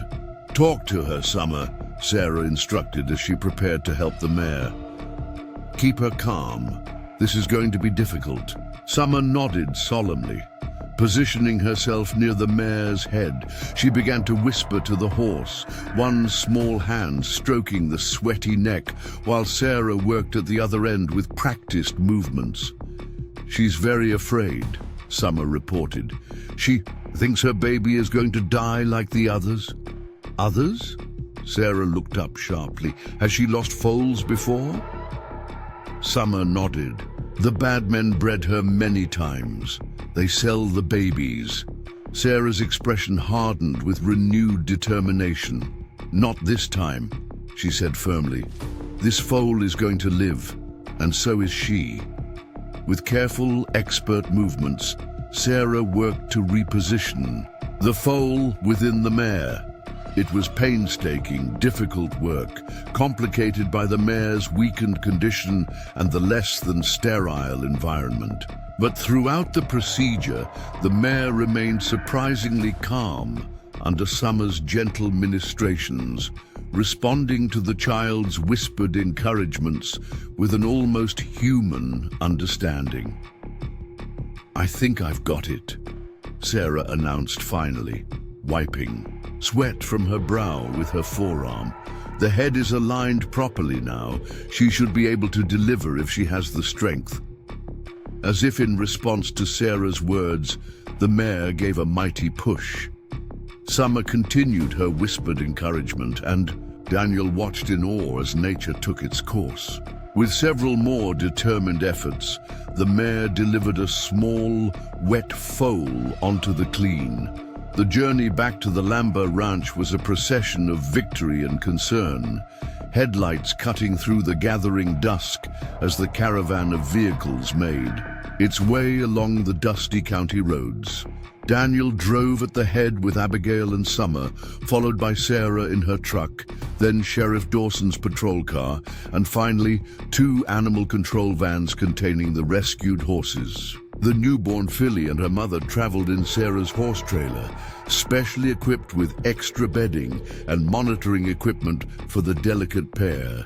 Summer had fallen asleep against Abigail's shoulder, exhaustion finally claiming the child after the intensity of the day's events. Her small face was peaceful in repose, giving no hint of the extraordinary abilities she had displayed. Abilities that had led directly to the rescue of 12 horses and the arrest of a smuggling ring that had operated unchecked for months. "What do we tell her when she wakes up?" Abigail asked softly, stroking their daughter's golden hair. "About everything that happened today. About what she can do." Daniel kept his eyes on the winding road ahead, considering the question carefully. "I think we tell her the truth, that she has a special gift for understanding animals in a way most people can't.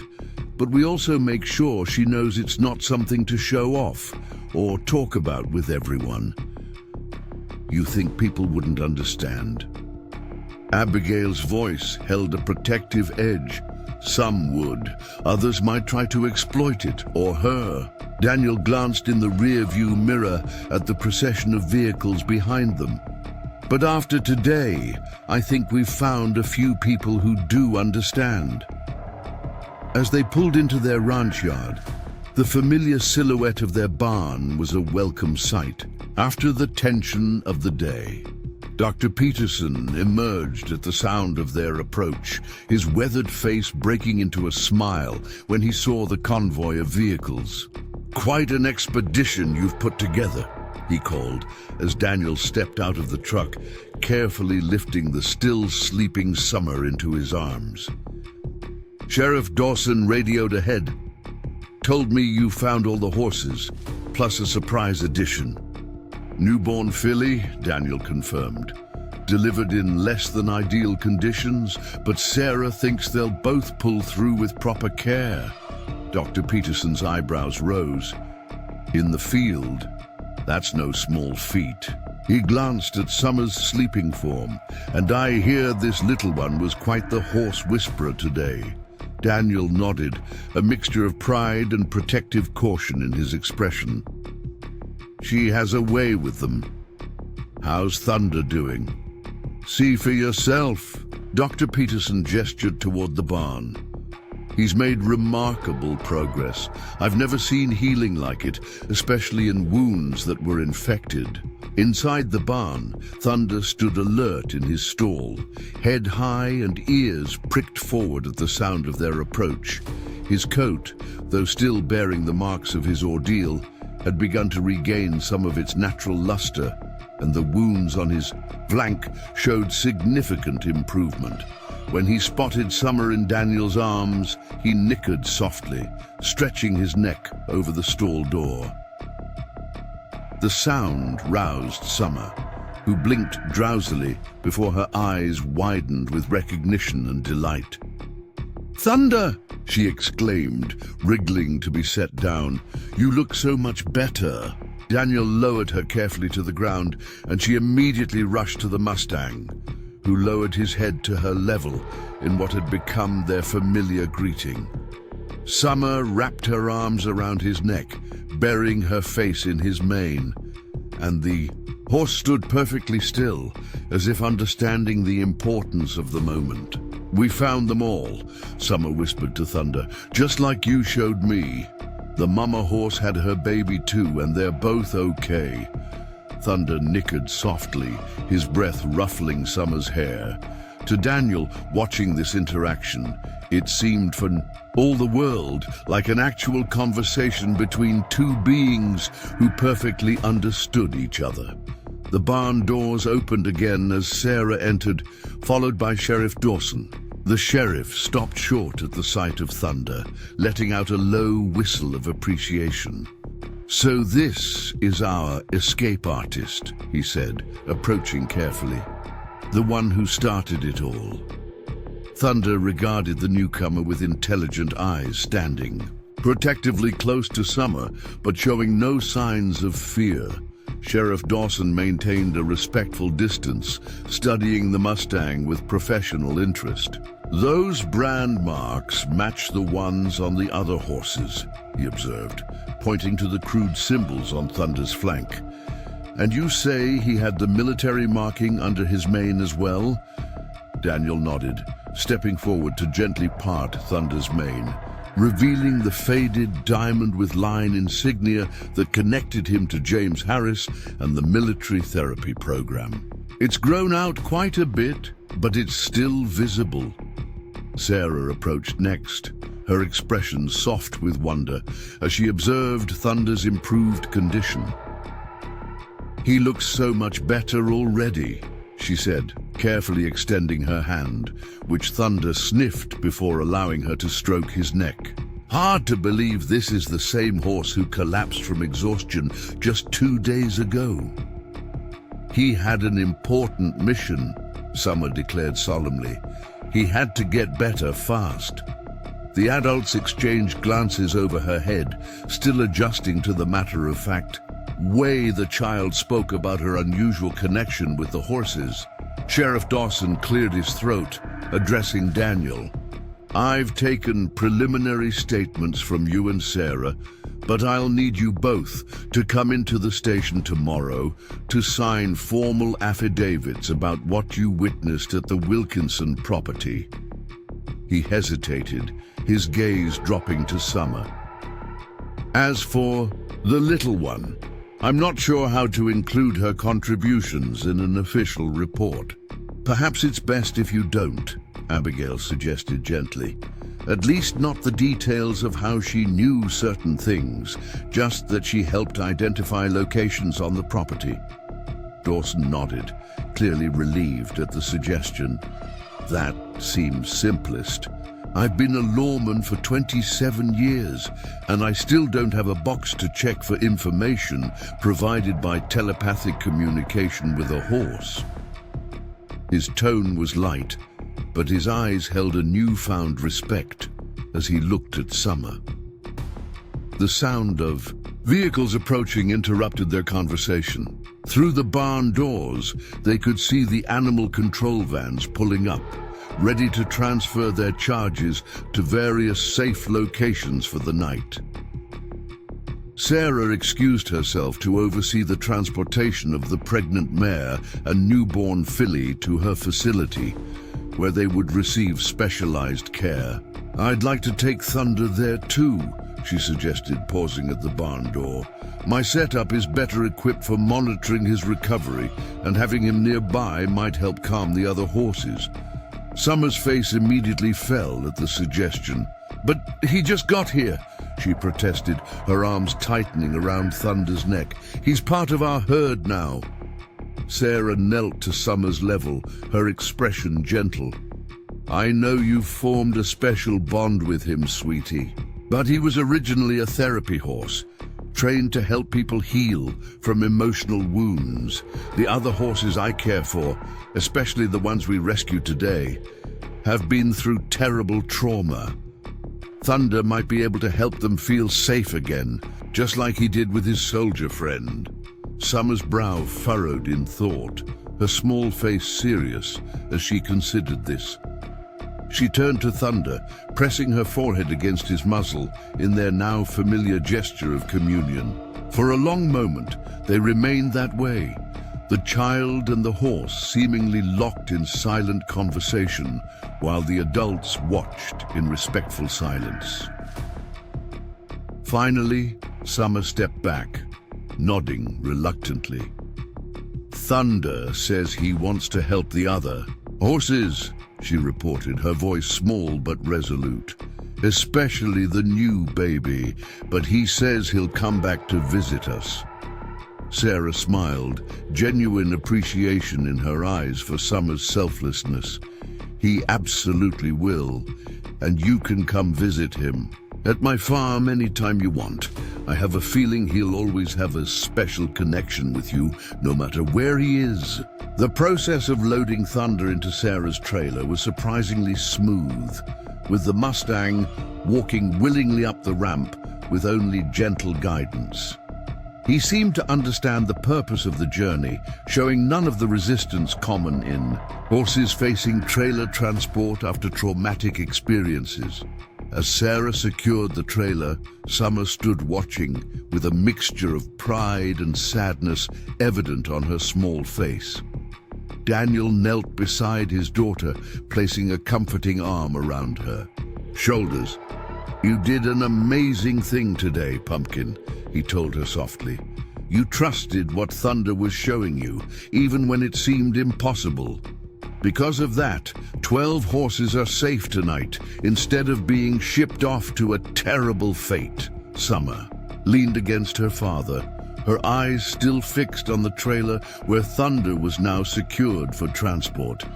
"He chose me because he knew I would listen," she said with simple certainty. "Most grown-ups don't know how to hear animals anymore." Daniel felt a chill at the profound truth in his daughter's words. How often had he dismissed animal behavior as mere instinct or training, never considering the possibility of deeper understanding or communication? What other wonders might exist in the world that adults had been trained to ignore or rationalize away? "Will you teach me?" he asked suddenly, surprising himself with the question. "Teach me how to listen like you do?" Summer looked up at him, her face brightening with unexpected joy. "Really? You want to learn?" Daniel nodded, entirely serious.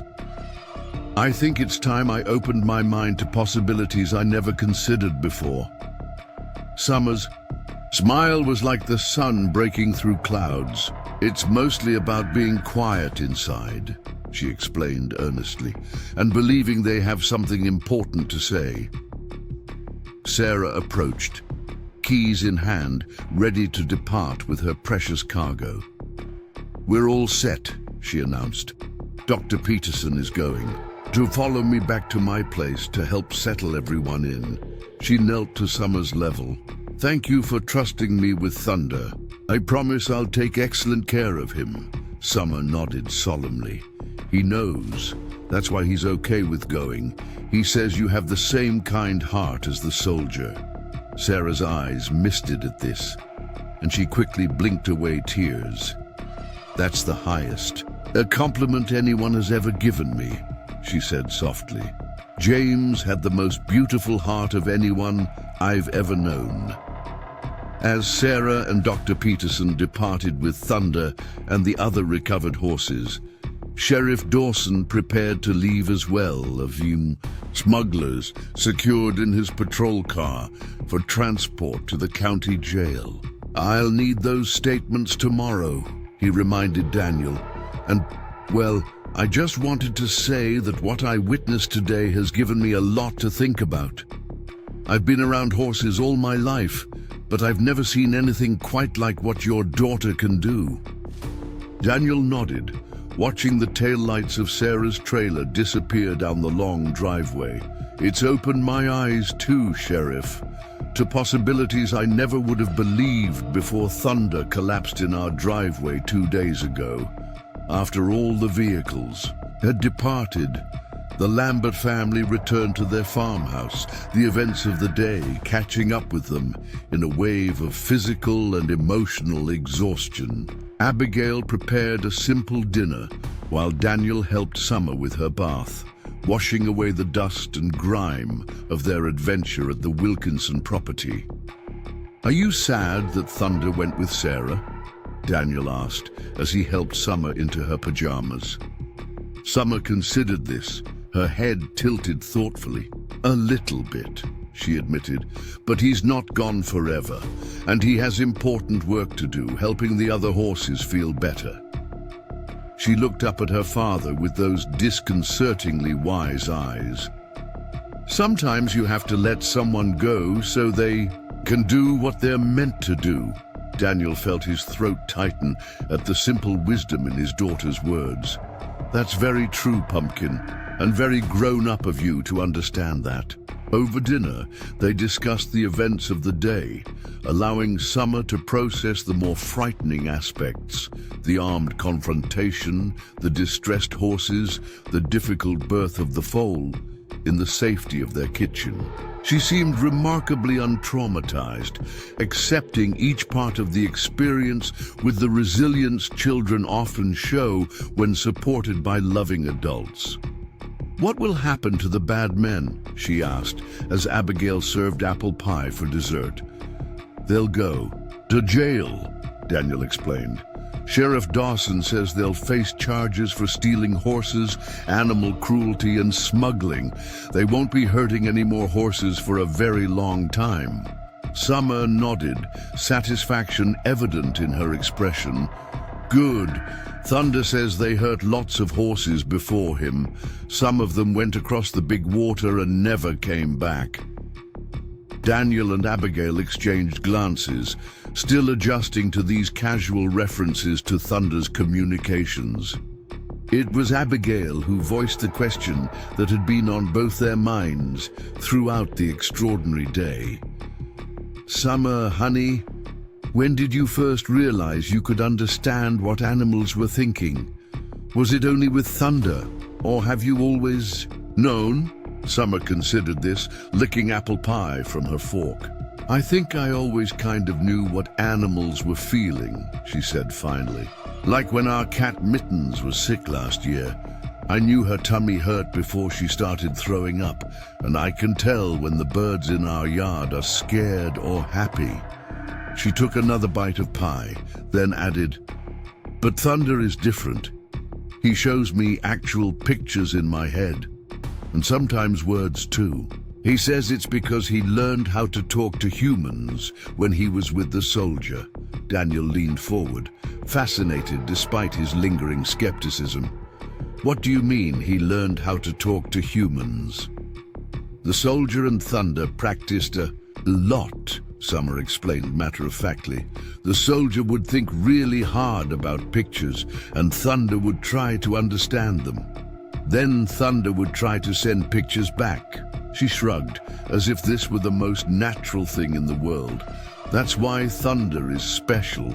He knows how to make humans hear him if they're listening right."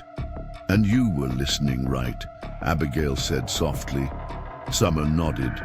"Kids are better at listening to animals than grown-ups. Thunder says it's because we haven't learned to stop believing yet."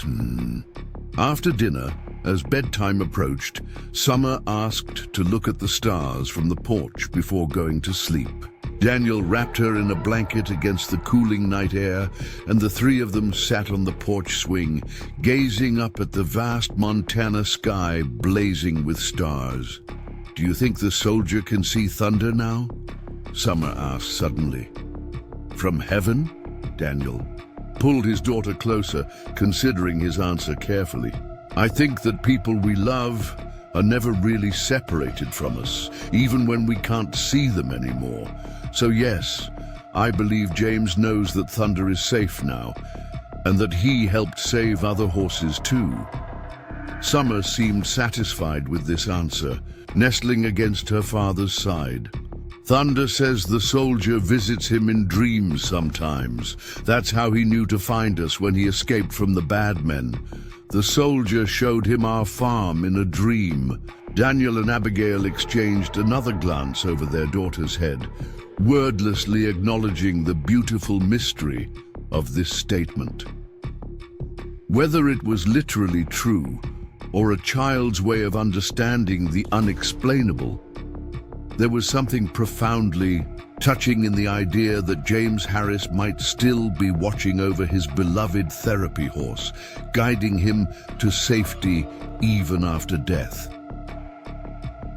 As the first yawns signaled Summer's readiness for bed, Daniel carried her upstairs to her room, decorated with the horse posters and drawings that reflected her lifelong passion. He tucked her into bed with her favorite stuffed horse, a well-loved toy that had been her constant companion since infancy. "Will you dream about thunder tonight?" he asked as he pulled the covers up to her chin. Summer nodded sleepily. "We already share dreams sometimes. He's going to show me the new baby horse." Her eyes were already drifting closed, her small body surrendering to exhaustion after the momentous day. Daniel kissed her forehead gently. "Sweet dreams, then, my amazing girl." "I love you. Love you too, Daddy," she murmured, already half asleep. "Don't forget to listen." Daniel sat beside her bed until her breathing deepened into sleep, watching his extraordinary daughter with a heart full of wonder and gratitude. 2 days ago, his world had been defined by the practical concerns of running their struggling ranch during a drought.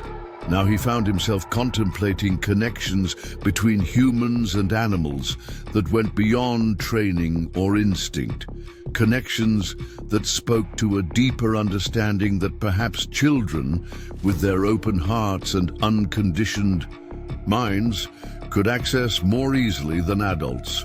The towels Sarah had positioned. "It's a filly," she announced, quickly clearing the newborn's airways.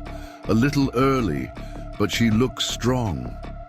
The mare twisted to see her baby, nickering softly. The foal responded almost immediately, her tiny body trembling with first breaths before attempting to lift her head. "She's perfect," Summer whispered, tears streaming down her cheeks. "The mare says thank you. She says her baby girl is special, like thunder." In the dim light of the cellar, watching his daughter commune with these horses in a way that defied rational explanation, Daniel felt a profound sense that they had been part of something extraordinary, something that went beyond rescuing animals from cruel handlers.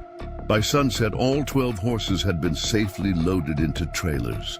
Sarah's 3 therapy horses would return to her farm, while the others would be housed at a rescue facility until their owners could be identified or new homes found.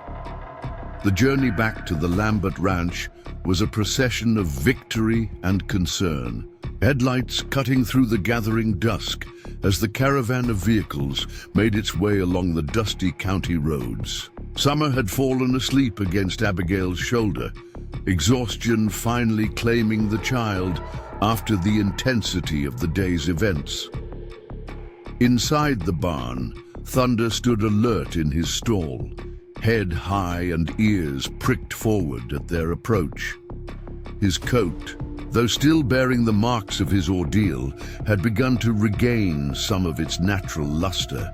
When he spotted Summer, he nickered softly, stretching his neck over the stall door. The sound roused Summer, who blinked drowsily before her eyes widened with recognition. "Thunder!" she exclaimed, wriggling to be set down. "You look so much better." Summer rushed to the Mustang, who lowered his head in their familiar greeting. She wrapped her arms around his neck, burying her face in his mane, and the horse stood, perfectly still, understanding the importance of the moment.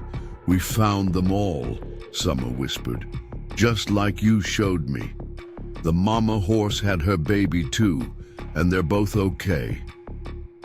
Sheriff Dawson and Sarah entered the barn, and the sheriff stopped, short at the sight of Thunder. "So this is our escape artist," he said, "the one who started it all." Sarah approached next, her expression soft with wonder. "He looks so much better already," she said, carefully extending her hand, which Thunder sniffed before allowing her to stroke his neck. "Hard to believe this is the same horse who collapsed from exhaustion just 2 days ago." "He had an important mission," Summer declared solemnly. "He had to get better fast." As the rescued horses were being settled for the night, Sarah made a suggestion that Summer hadn't expected. "I'd like to take Thunder to my facility," she said gently. "My setup is better equipped for monitoring his recovery, and having him nearby might help calm the other horses." Summer's face immediately fell. "But he just got here. He's part of our herd now."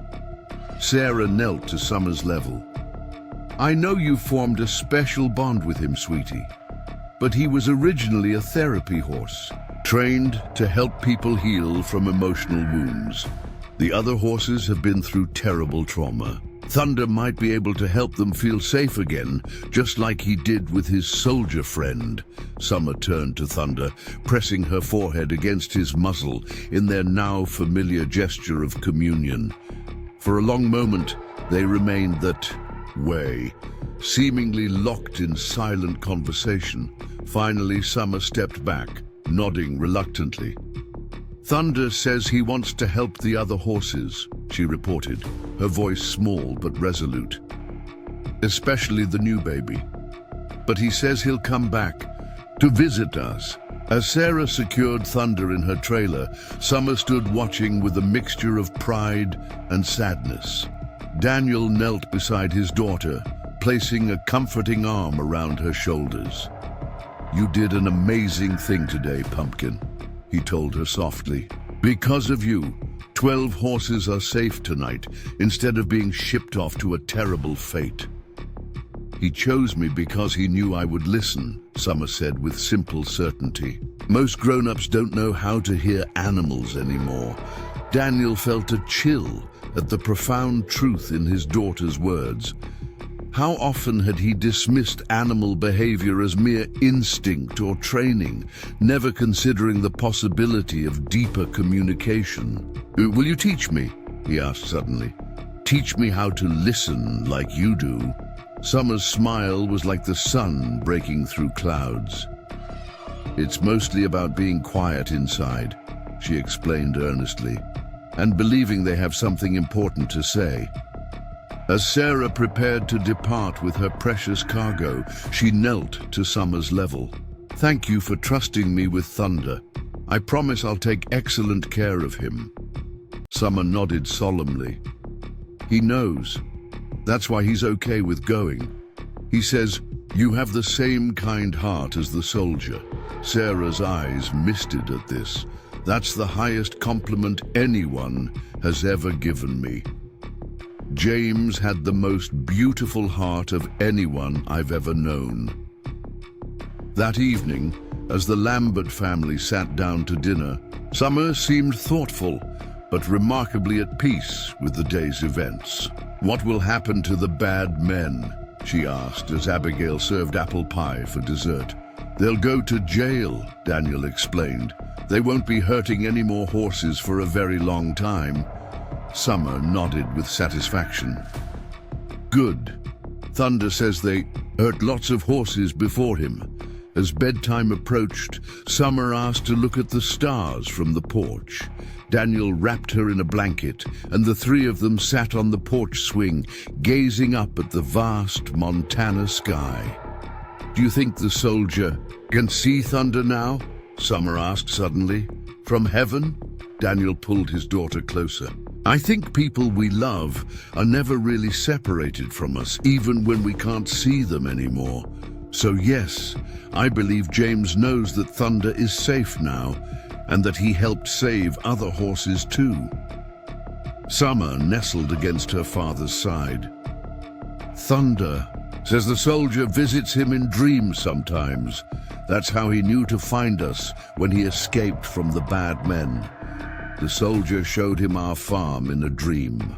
As the first yawns signaled Summer's readiness for bed, Daniel carried her upstairs and tucked her in with her favorite stuffed horse. "Will you dream about Thunder tonight?" he asked. Summer nodded sleepily. "We already share dreams sometimes. He's going to show me the new baby horse." Her eyes were already drifting closed, her small body surrendering to exhaustion. Daniel kissed her forehead gently. "Sweet dreams then, my amazing girl. I love you." "Love you too, Daddy," she murmured, already half asleep. Don't forget to listen. 3 months later, on a crisp autumn day, the Lambert family drove to Sarah's farm for their weekly visit with Thunder. The Mustang had thrived under Sarah's care, his coat now glossy and his wounds healed to faint scars. He served as a cornerstone of Sarah's expanded therapy program, working with both traumatized horses and veterans struggling with PTSD. As their truck pulled up to the paddock, Thunder lifted his head from grazing and nickered a greeting. Beside him trotted the filly they had helped deliver that fateful day, now a spirited 3-month-old with her mother's gentle eyes and Thunder's unmistakable intelligence. "Luna!" Summer called, racing to the fence. The filly pricked her ears and trotted over immediately, stretching her neck for Summer to stroke. Behind her came Thunder, who greeted Summer with the same gentle head lowering they had shared since their first meeting. Sarah joined them, clipboard in hand. Luna responded. "To 3 new commands today," she reported. "Faster than any foal I've ever trained. It's almost like she understands exactly what we want before we show her." Summer nodded, unsurprised. "She does. She can hear people's thoughts, just like Thunder can." Daniel watched his daughter communing with the horses, her small hands gentle. On their faces, her expression one of complete understanding and connection. In the 3 months since Thunder had collapsed in their driveway, their lives had changed in ways he never could have imagined. Sarah's therapy program had expanded, now incorporating both veterans and children with special needs. Thunder had become a local celebrity, his story of escape and rescue featured in the regional newspaper. Sheriff Dawson had successfully prosecuted Reyes and his associates, who now faced lengthy prison sentences for animal cruelty and trafficking. But the most profound change had been in how Daniel saw the world around him. Following Summer's instruction to be quiet inside and believe, he had begun to notice subtleties in animal behavior he'd overlooked his entire life. While he couldn't share the deep connection Summer had, he had learned to listen better, to observe more carefully, to consider that the barrier between human and animal understanding might be thinner than he'd ever imagined. As Summer led Thunder and Luna through a series of gentle exercises, Daniel slipped his arm around Abigail's waist. "She's going to change the world someday," Abigail murmured, watching their daughter. Daniel nodded. "She already has, 1 Mustang at a time." In the paddock, Summer laughed as Luna playfully nudged her shoulder, while Thunder watched over them. Both with intelligent, knowing eyes, a guardian angel in horse form, sent by a soldier who understood that sometimes healing comes from the most unexpected messengers, collapsing at our doorstep when we need them most. Don't forget to like, share, and subscribe to our channel for more heartwarming stories that remind us of the incredible bonds between humans and animals. Leave a comment below telling us about a special animal in your life who seemed to understand you beyond words.